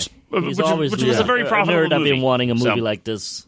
Yeah. He was in Thor. And this, I know, but I'm saying he wanted a starring role. Yeah, he got a starring role finally. This is much cheaper than a lot of the movies. Joker's was Joker like $40 million or something crazy? Yeah. Like, I am so happy that Warner Brothers figured out that they can make cool and with Joker seemingly cool movies way cheaper than what they were spending. I still think Suicide Squad would have been 20 times better with a lower budget. With half the budget, yes. Yeah, because I think then they would have gotten creative and got some really cool stuff out of that one. Yeah, I mean, look, I like the Green Lantern movie, but that movie didn't need to be $200 million. No. Right? Like, or $250 million or whatever it was. Like what? That cost $250 million? Yeah, because it was the costume. Brown ring comment I make still resonates. So, even though that movie lost probably a pretty significant amount of money, the word is the technology they used, or the technology they created to make that costume, they're still using. So it may have actually paid off for them in the long run, but just the movie did not make the money back that it needed to make. So, well, like what was Deadpool's budget? Oh, Deadpool's was pennies. Yeah, like the first one was. The second one got a lot higher, but the first Deadpool was $60 million. Well, the second one they had a little bit more, but they didn't necessarily. Oh no, they had a lot more. They had a lot more, doubled their budget, but they didn't necessarily like go full bore with it. They still kind of kept it. Yeah, Deadpool was $58 million for the first movie, and it made $1 billion, and the second one was 110. So yeah. Well, other than budget, the comparison to Ant-Man, I think, is a good one because this is like DC's Ant-Man, movie-wise. I mean, not funny, funny, more family-oriented, more lighter. Yeah. And yes and no. The only reason why I say it, I mean, that sheep exploding scene is pretty graphic. Sheep exploding. What? The reason why I say kind of yes and no on that is I feel like Ant-Man is kind of writing the success in some ways of the rest of the Marvel universe and that stuff. Like, it's a very smaller scale story. They keep the budget light, but I mean, at this point, it almost doesn't matter what the Marvel character is. It's going to kind of just tack on into that universe where I feel like Cersei is coming. But I feel like when you kind of look at when you look at Shazam and Wonder Woman and Aquaman, like each of these movies absolutely has to kind of stand on their own now. Yeah. And that's why I kind of... Well, like, Aquaman performed just incredible international numbers. It was just crazy. And obviously Wonder Woman being a woman and her background had some concerns in certain areas of the world. So, but it obviously made a ton of money here. So I'm very happy. And Shazam is coming out at kind of a weird point right before Endgame. So clearly a lot of competition. It was a little light in China. Yeah. In terms of like Which what one it made Shazam. They were expecting a little bit higher in China. Yeah. But obviously that's a big part that being said, I think Shazam will have some legs until Endgame. Well, it is a success, period. Critically, financially. But I'm just saying... Next movie, Momoa and Shazam together? Similar to Aquaman, similar to some of these other ones, I feel like the buzz will send people. They need some people vouching for it before people just commit to buying a ticket. So I think this will have legs. Oh, I know. I mean, people asked me if they should go see it since they knew I had seen it beforehand, and I said yes. And they, based on my decision or my recommendation, they went. So I think that what Charlie's saying is right. Is that we'll see what second weekend numbers are for Shazam. Yeah. We got some questions from our followers on Twitter. Shazam-related questions? All Shazam. Yeah, we still have to do our Joker talk at the tail end. Any of those questions top my questions? Maybe. Oh. I have They to might come up with answer. better questions. Tweet Ryan some questions, Toby. I will.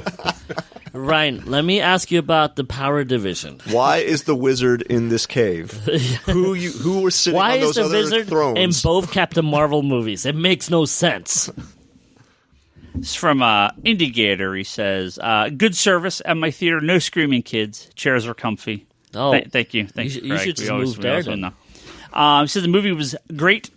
It was a fun ride. Huge nods to the John's Run. Excellent family story and just fun. Love Mr. Mind. Confused why Savannah played Black Adam.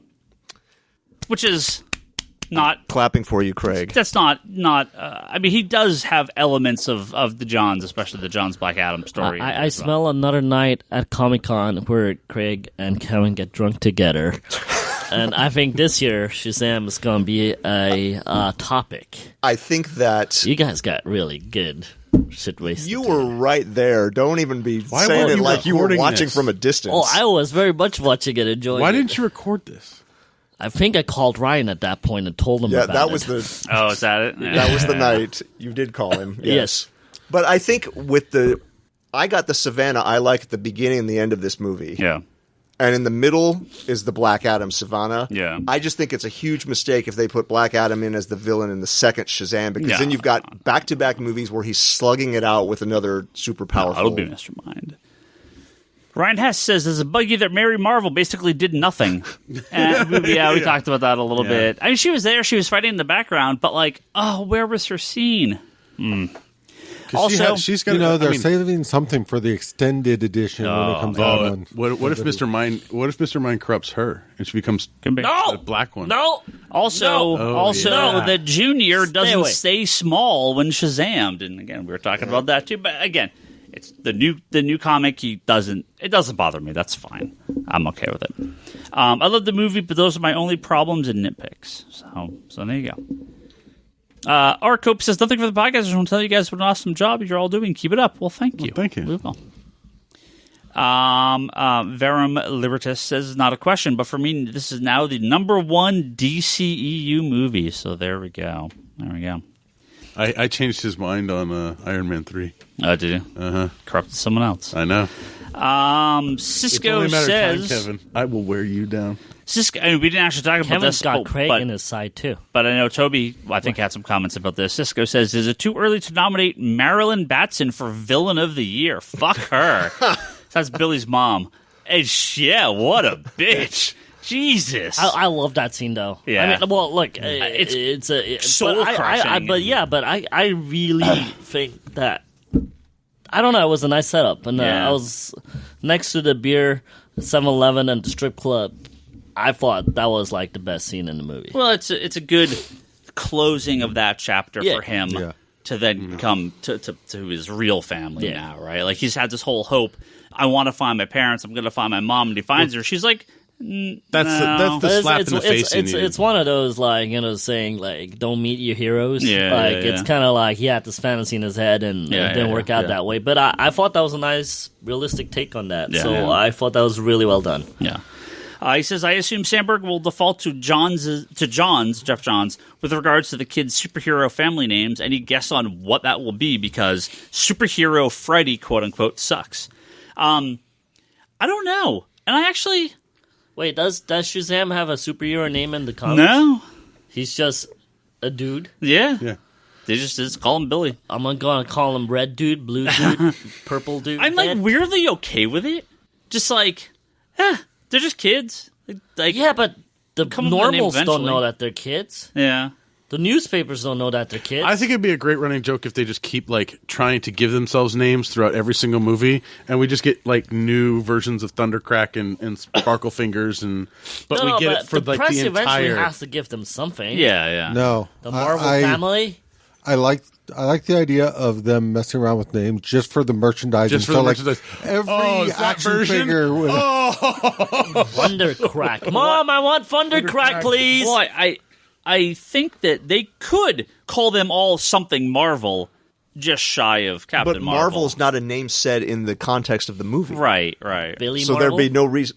But nobody said Marvel anything. But that could be the joke. They could say, "Hey, I'm Mary Marvel. Hey, I'm But why would they say Freddie Marvel? Just someone comes up with it, and he's like, Billy Marvel. That's stupid. I'll be Shazam instead. Like something. But then like, he transforms. well, they could fix it. Well, no. I think that's been established, as you've told me. When he says it, he transforms. No, there has to be an exclamation point. Okay, so he has to say Shazam exclamation point. Yeah, he Whenever can he does whisper it. it, but there has to be oomph. Okay, Shazam! exclamation point. Spicy McSpice on Twitter says, in McSpicerson? 3 years, we'll be seeing a Shazam movie that's based on what's going on right now in the Shazam run. Kind of like Harry Potter. That's pretty crazy. Yeah, that's probably what's going to happen. Yeah. I assume they're working on a Mr. Mind story right now. More than likely, that'll be the origin or the basis for the second Shazam movie. Alex says, DCEU shill here, solid B+, uneven at parts, but when Shazam appears, it rules. The first night testing powers montage, Savannah's glasses and trench coat look, the final fight, lots of genuine laughs. So, I did like that YouTube learning power sequence, especially when he lights them on fire. yeah. Ooh, another 7-Eleven scene I fucking loved. The one where they shot him, he goes, "You're bulletproof," and the kid says, "Sir, shoot him in the face." Yeah. And that was like an honest, with no thinking, right? That's an honest kid thing to do. Yeah. Like, Yeah. Shoot him you're in the bulletproof. face. Make sure it's not the suit. Shoot him in the face. Yeah. Without any I repercussion of it. half expected somebody to cut in and say, "Do not try this at home." Any kid. No, but don't pick up I a thought gun. that was brilliant. Like I said, I want the whole movie to be shit like that. Just kid stuff. Ulysses says, Shazam, the original Captain Marvel, is amazing. Well, yes, he is the original Captain Marvel. But just get used to calling him Shazam. It's not a fight you're going to win, Ulysses. I'm very Billy sorry. Marvel. I'm going with it. They've already drawn it out in court and it's over. Billy Marvel, Mary Marvel. He does have a Freddie Marvel. That works. He does have a non Captain Marvel / Shazam question, but I'm going to answer this. Very Captain Marvel related. He says, which DC or Marvel graphic novels, omnibuses, or absolutes would you like to see him reprint? Mine is the Bendis Daredevil Omnibus, the Batman Dark Knight Returns, and Dark Victory Absolute. Well, I want DC to release some goddamn Captain Marvel Golden Age omnibuses. Oh. Wouldn't that be Mayhaps awesome? the Monster Society of Evil. Yeah. Even. So DC... I just don't know why they haven't. Let's just say I bring this up regularly, and the current comment was... Nothing has changed since June of last year when they originally decided to cancel it. So what happened? Like, why aren't they printing the Art Franco stuff right now? DC has decided to drastically reduce the amount of graphic novels they have in print, as many of them have not been selling to the numbers that they want. DC's claim is that when the superhero movies come out, they rarely see significant upticks in because they don't have the right ones in print. In the material that's in print. They have tried Guardians of the Goddamn Galaxy past. from Marvel. They've tried printing this stuff in the past, and it just didn't sell for enough for them. So while they understand, because they start something and don't finish it. Like this is DC's PR. I'm like almost verbatim repeating what I've been told. While they appreciate their multiple requests from retailers and fans about this material, it is not something they currently have plans. But I'm sure if you check out DCUniverse.com, where they're adding 20,000 new comic books to their digital service, you'll probably find everything you want to read on there.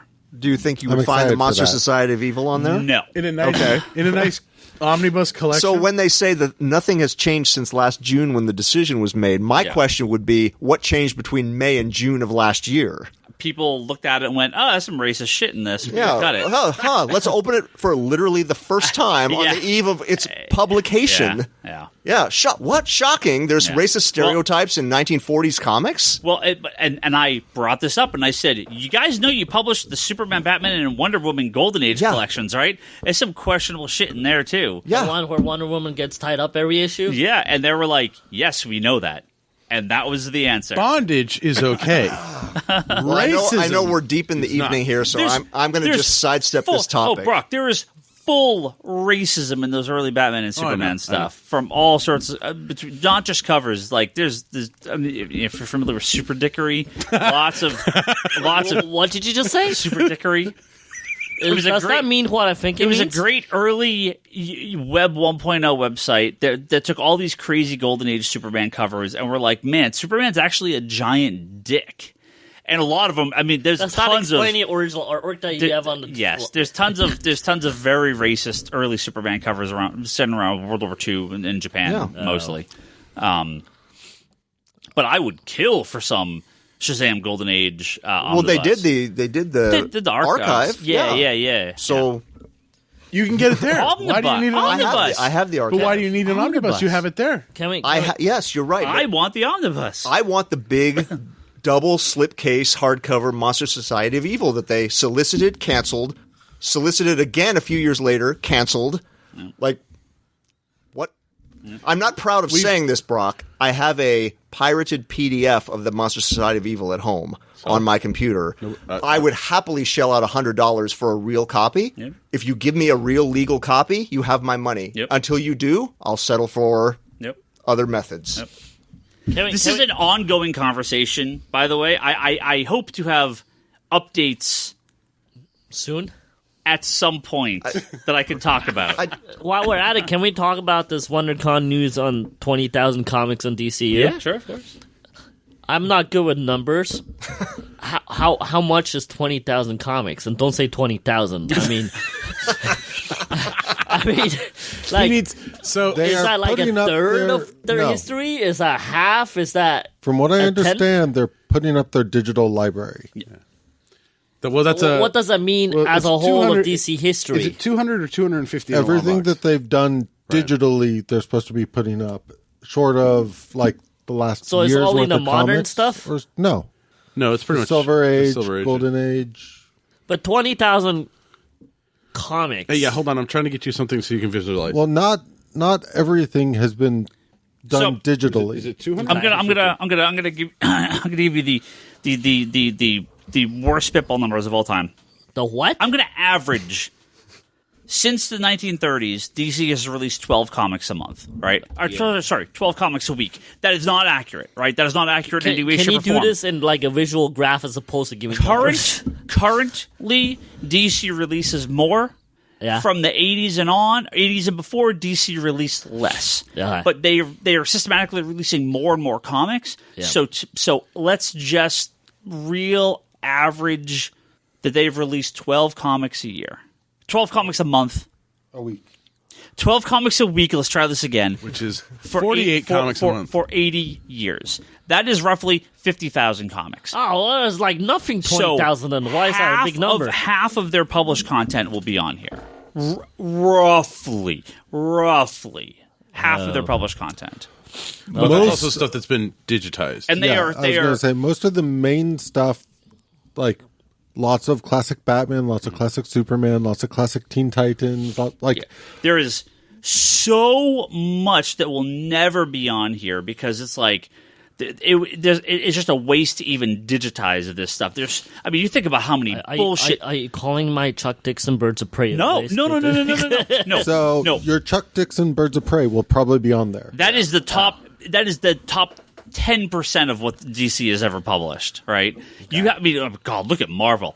You have literally hundreds of titles. To answer this question, you have to look at Marvel. Well, both Marvel and DC have published literally hundreds of titles, hundreds each, there's not a person on earth that would ever go back and look at a second time, right? Like there's just no reason. Again, you're talking about an Avengers books. Force Work should absolutely be on there. Brute Force is good.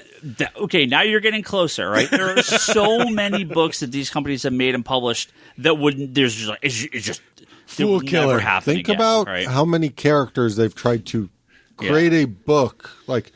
New character, brand new issue 1. Like those Spider-Man guys, Slider and fucking Burger and whatever their name was. Again, you're talking to something connected to Spider-Man. That is a way better chance than a lot of these books. There's so many. I know Malibu Comics and their fucking half-naked superheroes. If they wanted to, yeah, Malibu might be on that list of stuff they wouldn't do. They didn't publish it initially, but that's Marvel now, right? Yeah.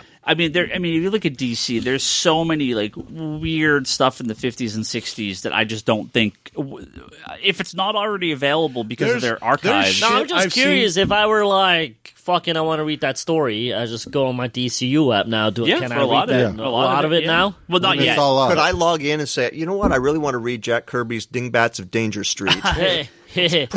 Probably not. It's Kirby, so it might. Yeah, well, but can I really want to read the Green Team, the all 2-issue. Okay, run. now you're again. But I could probably read that Jeff Johns run as Shazam. The newer one is more recent, so that's probably going to be on there. I'm talking about the old one, the OG one. Yeah, that's probably not. Green Team, the Gail Simone thing. Yeah, so they did a new take on that, and it was like, oh, this has to be the lowest order comic of DC, like this decade. But it's modern. Like anything from like 2000 to now should be on there. Okay. Almost everything because it's already digitized. Right. As long as it's over a year old. Yes, yeah. So it's going to doing the Marvel rule? Yeah. Okay, fair enough. And I think a lot of the stuff is like that they're doing collections of. It usually takes me about 5 years to get to read it anyway, so it's fair enough. So two more. So you won't have to search through your boxes anymore. No, I'll just go on my app now. I'll buy it. So two more questions. I'll get to the last of these. Hicks, he says, whatever happened to the Wisdom of Solomon? Well, I think we kind of talked about that a little bit. But it comes in as needed, I guess. Yeah, exactly. And we've already answered this question, but one more time.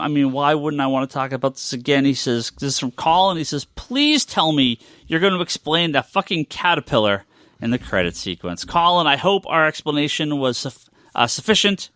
If not, let me tell you about the caterpillar. Have you ever seen this movie with David Bowie where he steals young Toby and then he doesn't give young Toby back and Jennifer Connelly has to come save me? Young Toby. And there Labyrinth? Yeah, and there's a little worm that gives Jennifer Connelly like these clues, and then there's little like dudes that like flip things up whenever she makes an arrow where she's going. Brilliant fucking movie. You should watch it. Hell yeah. You know what else is cool in that Mr. Mind scene is the dialogue. Mind's dialogue is really good. It's just the raspiness. No, it's not the voice. I'm talking about what he says. But the voice was good, though. Oh, yeah. I agree. But he's saying, like, you walking, talking apes. Yeah. And then when Savannah goes, what in God's name? And he says, I name the gods. Yeah. And the 7 realms are ours to conquer or something like that. Yeah. I can't remember exactly, but it's just like, It's so Bring it good. on. I'm so excited. Yeah, Mr. Mind is such an incredible character. I am. Sounds like a Pokemon character. Mr. Mind. Mr. Mind. Random pick of the week. The current Jeff Johns Shazam. Yeah, it's been good so far. I like it. random pick where it has to be Shazam themed. Although There's fuck, like only 4 things they in print. tease Mr. Mind in the last issue. He's on the cover. He's not in the comic at all. Nope. I was like, what the fuck is this? They pushed back the story a month or something. Like, what happened here? There's a really fun issue of the Multiversity with the Shazam family, where Savannah's children get superpowers. So it's like the evil Savannah kids against the Marvel kids. Yeah. That was a great so issue. amazing. Yeah.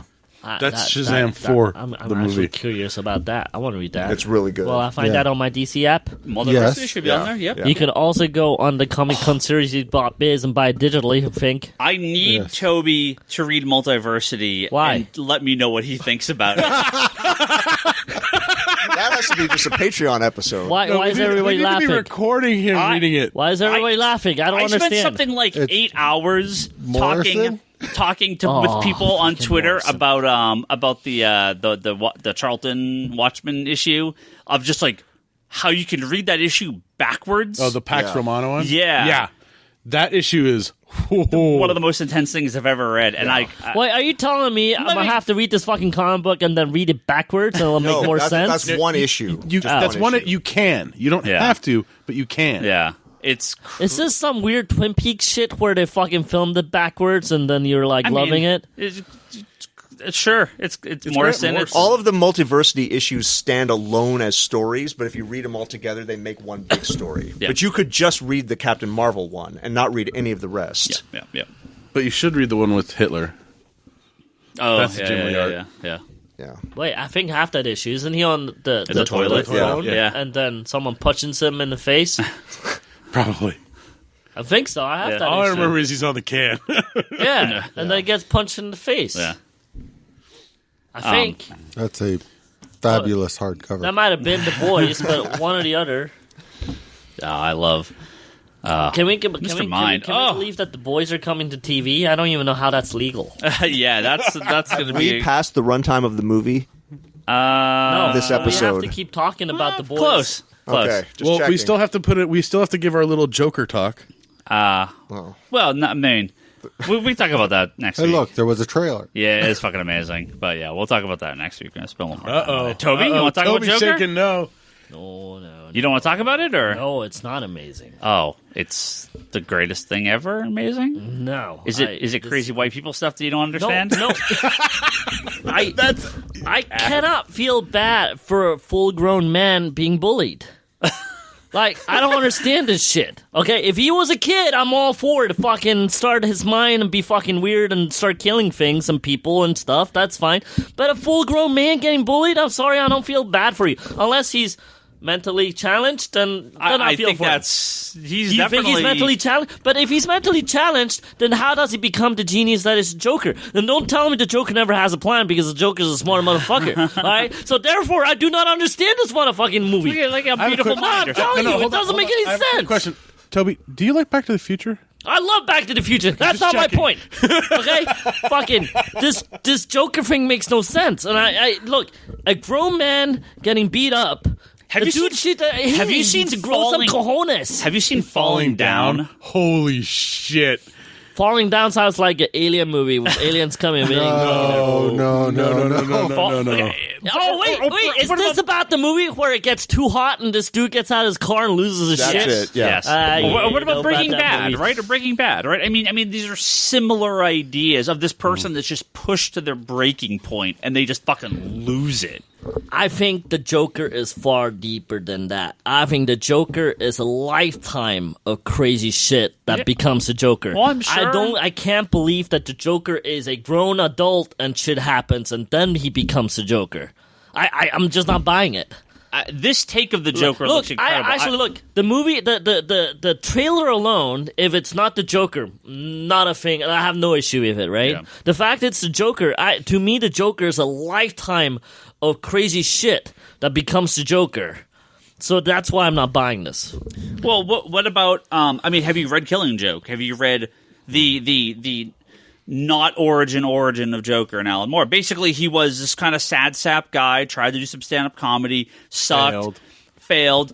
Fell into and they touch upon this in this movie. Yeah, fell into committing crimes, gets kind of roped into wearing the red hood, falls into the vat, goes fucking nuts, right? I mean, it's in the background. It's kind of in the back of his head, but he doesn't. That trigger for it to come out doesn't happen till some event. Well, and it's quite possible that in the movie there's flashbacks where all the stuff I want to see is maybe just in the movie. You too. see him like dancing around in his underwear and stuff like that. He's not Jokerized yet. Fine. I mean, that's fine. That's fine with me. I don't care about that. I mean, I see people in underwear all the time. But those scenes and when he's like washing his mom and all that, like you could like he's not all there. Like, the thing is, I think at least for me, the big thing about the Joker in this is it looks great.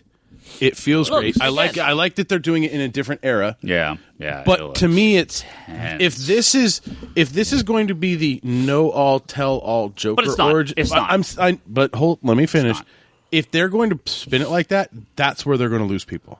Is if they're saying this is the Joker origin. It's a standalone thing. It's its own thing. They could be like, here's a Joker or not, and then just go.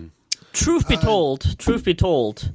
If Joaquin Phoenix is going to do a movie, and they're going to do a Joker standalone movie with this director, they obviously have a great idea. They obviously know what they're doing. So obviously, it's not done for nothing. So, and again, based on the trailer, I think it looks fine. Yeah. And it's just my own version of the Joker, so to speak, that's not matching up with this. Yeah, and it's nothing against the movie. The movie might be phenomenal. And you're going to get a lot of that. I mean, there's definitely people that are like, no origin for the Joker, refuse to watch it. I'm like, okay, that's cool. Yeah, I mean, and the movie might be phenomenal. Yeah. I mean, nothing against the movie. When I saw those early shots, when I saw some of that early screen test, yeah, you were a hater, motherfucker. Very early on, I was like, why are they doing this? No, you were a hater. I was. Yeah, big-time hater. I just wanted to be out here in public. You were a big-time hater. When they first started showing shots from the... Now you're saying it's phenomenal. The subway stuff. When they first started showing shots, like still shots, like the kind of leaks, I was like, oh, I think this is going to surprise everyone. This might actually be like... See, the minute they fucking announced it, I kind of figured they had something up their sleeves like that, but you were a hater. To me, what do you need a solo Joker movie for? Flash forward here. Unless they have a brilliant fucking idea. This looks fucking... If they have a brilliant fucking idea, then they will do a solo Joker movie. I think a lot of people were saying the same thing I am. And when I first started to see those leaks, I was like, oh, this is going to catch people off guard. I am already caught off guard. I think this is going to be way better than people think. And that trailer, almost universal praise for that trailer. People were like... The review, the comments from people I saw online and friends and people I shared at the store. Joaquin Phoenix is at a point in his career where he picks his movies. He's not going to do any fucking random movie. Yeah. So therefore, there's something to this, and we just don't know it yet. It looks intense on a level that I don't know that people are ready for. So yeah, it looks incredible. Are you ready for it? I'm very ready for it. What is it? October? Yeah, October, November. Are you going to rent out a theater? Good. Well, you didn't fucking rent out a theater for Endgame. Just want to point it out there, too. I just want to fucking point it out there. He's not rolling in dough, man. Well, no, there's one movie that's DC, and there's one movie that's Marvel, and for one, he's going to rent a theater. Did I rent one out for this? For Shazam? No. Just because you got a free movie pass. I had to do it and you handed them out to everybody. In advance. If they open that theater here in Sunnyvale, my first thing, I'm going to go to them before they open and say, I want to rent this theater out like 8 times a year. Like, what can we do? Because, Thursday night, reserve seating. You're like, I just need to rent the theater this time every superhero movie. 6 o'clock show, every superhero movie, every Star Wars. I like to add that I had this conversation with Ryan on fucking Facebook Messenger, where Ryan says no, he will not rent the theater out or buy tickets for a group outing, and he said he can't get them because everything is seated, charted fucking thing. You can only buy 9 at a time. And I said, seriously, Mercado conspiracy screening 7:38. Let's do it because I had like 40 tickets in my cart ready to buy it. And you go, lots of what? Lots of laughs. What? Fuck Mercado. Yes. Awful theater. Yes. And I said, better than fucking Saratoga, you dick bitch. And then you said, I mean, yes, a kick in the face is slightly better than a kick in the dick, right? This is... Yeah. I'm reading this, Yes, right? this is what I said. all right, sorry, Your Majesty, let me roll out the fucking red carpet for you. So where the fuck would you want to go? And then you said, haha, hell yeah, not a bad theater. And I said, all the theaters are bad in this area. No, they're not. Shit. Yes, they are. What? Well, you obviously didn't give me a theater. Any of the reserve seating theaters that I've been to, okay, any of the recliner reserve seating theaters I've been to, but good. Mountain View. I go to Great Mall. Great Mall's really nice. I heard the one at Valley Fair is really nice. What's the other? So you want a reclined fucking chair? New theater. I hate the reclining chair because I never see the movie in that case. A couple of months ago. Oh. Yeah, why haven't we gone there? I like to continue my readings of messaging Ryan. It continues with "Happy birthday, old fart," and then the response from Ryan is "Fuck you." Oh, I mean, thank you. Sorry, reflex. Anyways, I may not be a Patreon exclusive. I want to nominate reading. that as a regular segment. What did Toby and Ryan message each other this week? Yeah, that and random drunk voicemail. Oh God. Well, no, usually there's no voicemails. Usually he picks up. It's only after the third call he starts ignoring me. And then I do leave random voicemails. screaming in the background. I'm like, what is going on? So that was Shazam. If it sounds like a jet, it's probably Lane snoring. That was Shazam and a little bit of Joker and a little bit of Avengers too. Did you upload that Titans episode? Going up tonight, along with the Geekbox and the Titans episode. I didn't get a chance to do it before I left, but I got to do it tonight. So yes. You got to hold them accountable. I got to listen to you haters and see what you got to say. I'm so disappointed in you. But I've heard. Did you hear the story about how I made Kevin climb a fucking fence at WonderCon? Yeah. Oh, yeah. That was last week. We'll do some WonderCon stuff That's next my week, proud too. story. I was like, welcome to WonderCon, Toby style. I told that last week, and I said I wish you had been here to tell it yourself. Oh, it's not that impressive. It was like not a very tall fence. No, because but the fact that we had the pizza with us. You shouldn't be filling in details because, as Kevin told her, I was imagining this huge fence. Oh, well, that's the one we saw first, and then I saw a hole in the garage and go, we got to go into the garage. There's a smaller Otherwise, fence. There would have been a huge fence, or backtracking like a half an hour back around the way we had come. Though I would have paid money to see Kevin climb the huge fence. That would have been fun. That would have been a comic conspiracy video, probably, with cops chasing him after. But I've heard Kevin's his thoughts on Doom Patrol. Well, I'll save those for a future occasion. Yeah. No. Those are a roundup episode. So fuck off, Ryan. You're not taking Kevin away. This is a roundup episode, all right?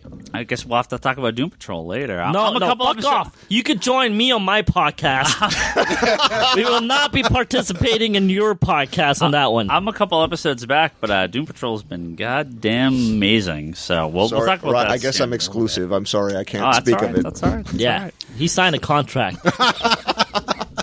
You didn't sign anything. Before we wrap up, it's the end of the month, so we have to thank lots of wonderful, wonderful people from Patreon. We have our high-tier backers. Please go visit these guys if you can. Julie and Titus at Nerds Without Pants podcast over at pixelbit.com. They were giving away games. They were. Sony is no longer giving away digital copies of games, so I got to talk to Julian to find out if they're still giving away games. I want to point out that everybody was pointing at me, but Brock has taken it from me, so therefore it's no longer mine. No pants! Okay. Jody lost in his canon the Triad Comics anthology at triadcomicstudios.com. Go read their comics. CraigPAnderson.com. If you're a fan of Indigators questions on Twitter, you may be a fan of the work he does over at CraigPAnderson.com. If you're a professional, he can help you out quite a bit. Joe Duff, Sam Chea, please go. Please thank them for their patronage. Andrew Nelson Mendez over a Recovery of an Anime Junkie podcast. Thank you very much. Page Turner is a comic book podcast at pageturnerspodcast.libsyn.com if you want to hear more about comic books, like the actual physical comic books. When do we talk about those? Every week. They talk about comic books all the time over there on there. No, they read comics one page those? at a time. And Tyler Willits over at Thursday Thunderdome, Thursday T-Dome on Twitter. That's ThursdayThunderdome.com. We have all our wonderful, wonderful backers. Let's thank our $5 backers. That's Dennis Jansen, Alex Mikhail, Matthew Schnapp, David Baroldi, Don Kilson, Mark Long, Stephen Sepia, that sounds right, Ivan Leskanik, Mike Darangio, Brian Morawski, Miles Gakula, Bryce Larson, quotes, I'm just saying, Bryce Larson, quotes, you got a week or two, you may want to get ready. Paula Schultz, Joseph Rodriguez, Jack Ildefonso, JT, Christopher Noyes, David Safar, Brian Wyckoff, Identity Stunt. Oh, it's Joe Cashadorian. Thank you, Joe. We got your graphic novels. They're here for purchase. We got copies of Identity Stunt, all 4 issues in stock, as well as the graphic novel, so please come pick those up. PJ Ryder, Josh Elliott, Rob Ben Dixon, Travis Fleischman, Tim Martin, Amy Foster, Mason Barber, Anirban Banerjee, Robert Lane, Christopher Stone, Timothy R., Chris Lockhart, Aaron Wright, Father Dante, Alex Young, Chris Palaki, Kevin Ellis, Chris Olivas, List of the Living Dead. Thank you, List of the Living Dead. That's a name I don't recognize. Dominic Arisman, Chris Bunch, Edgar Moreno, and Andrew Cuscieri. Thank you guys all very, very much for your continued support. And do not forget to go over to patreon.com. That is where you can kick us a couple bucks if you would like. There's all sorts of we do this. We have our that's really it, honestly. That's really not too much more than that, but that's all right. Kick us a few bucks. We got to change up our Patreon a bit. Maybe I'll make some different tiers. Maybe we'll do some more stuff. It's been a very long time. We got to kind of change it up a little bit. Please go over to comicconspiracypodcast.com, geekbox.net, and iTunes. You can find all our previous episodes on there. If you go over to youtube.com/comicsconspiracy, you can find all our previous episodes, as well as the about 10-minute video I filmed at Disney's California Adventure, where we got to see the cast of the Avengers from like a 90-degree angle to their left, but you get some cool shots of the audience. Cool shots of the group. The Comic Conspiracy at geekbox.net. If you got some long-form questions, you can send them over there. Digital.comicsconspiracy.biz is where you can purchase your digital comics. Now, if you already have the Marvel or DC services, we cannot help you there. But if you would like to purchase more books for reading on Comixology, go to go to digital.comicsconspiracy.biz. And of course, comicsconspiracy.biz, the normal website, is where you can purchase physical comic books for mail order. You can add them to your subscription if you have a sub here, which is powered through Comixology. Lots of great stuff there for physical comic readers. And if you would like to buy physical copies of all these great Shazam stories we've talked about tonight, you probably can't buy most of them because DC won't print them. Yell at DC. Tell them to grow some balls and print Monster Society of Evil. Please go to conspiratorbrock.com. That's Brock's... Did I say that right? Conspiratorbrock.com? Yeah. That's Brock's blog video pull list. He's got a few new videos up. Unboxing statues. Some cool statues to check out. Wanderers in the Fourth Dimension. That's Charlie's Doctor Who podcast. And do not forget Etsy.com/shop/Leanne Hill Art. That is my wife, Leanne. That is her Etsy store. Lots of good artwork on there for you to buy. We also carry all her artwork here at the store. If you want some of her fan art, lots of good stuff. Ryan Higgins Ryan, that is myself on Twitter. You can harass me on there. Brock is Brock Sager. Toby is Toby XI. Charlie is Insanity and Chaos. Kevin Sharp is That Kevin Sharp. The store is Comics Con Store. Please listen to the Geekbox Comedy Button Manga Machinations. Go check out Infinite Binge on YouTube. That is where you can find Infinite Binge. We're almost done. Toby's... Yeah, can we talk more about Captain Marvel's powers? Not in this episode. Well, we can. I mean, she gets her powers from the Tesseract. No, right? not that Captain Marvel. She can fly. She has projection powers. Can we talk more about how Dijon is like double dipping in the Captain Marvel universe? Dijon? Oh! You're talking about whatever his name is. Yeah. Dijon Huzon. You're talking about I actually don't know how to say his name. He's the Wizard Shazam and he's Korath. Yeah, he's double dipping in Captain Marvel. Yeah. That Captain Marvel. I thought we were going into a mustard talk for a second. No, I tried to mention him earlier in the podcast, but no one caught on to it. That's the Wizard Shazam. He was good. Yeah. The one, if anybody's still listening, the one thing I noticed today's screening is when the music is playing really loud when Billy's getting the powers the first time, and that actor has a very heavy accent. The wizard. Yeah. And so he's listing Solomon, Hercules, blah, blah. So the music's blaring, the thunder's cracking. He's sometimes difficult to understand normally. Yeah. And it kind of got garbled in all of this cacophony of noise. I wish they had slowed that down and let... When he's saying all the names. Yeah, and just to let it sink in for an audience who doesn't know that. Right. Agreed. Understood. All right, that's it. We're going to wrap up. Next week, I'm sure we'll have more questions about Shazam's powers from Toby. Is there, like, connections with Wonder Woman's gods and Shazam's gods? Oh, that's a question that they're going to have to answer like, are they in the movies. Like, is there a lot of correlation there? Don't know. It's very important stuff to me. Well, man. Things need to make sense in my head when I watch movies. There's a lot of gods in the DC universe. Maybe they'll have War of the Gods. Maybe they'll do that next. They've already done that. The next big DC crossover. Can Cena be part of that? Can Xena be part of it? Yeah, Warrior Princess, yo. I don't think Warner Brothers owns Xena. Someone does. So. Yeah, someone does. The New Zealand's own Xena. Oh, yeah, I believe that.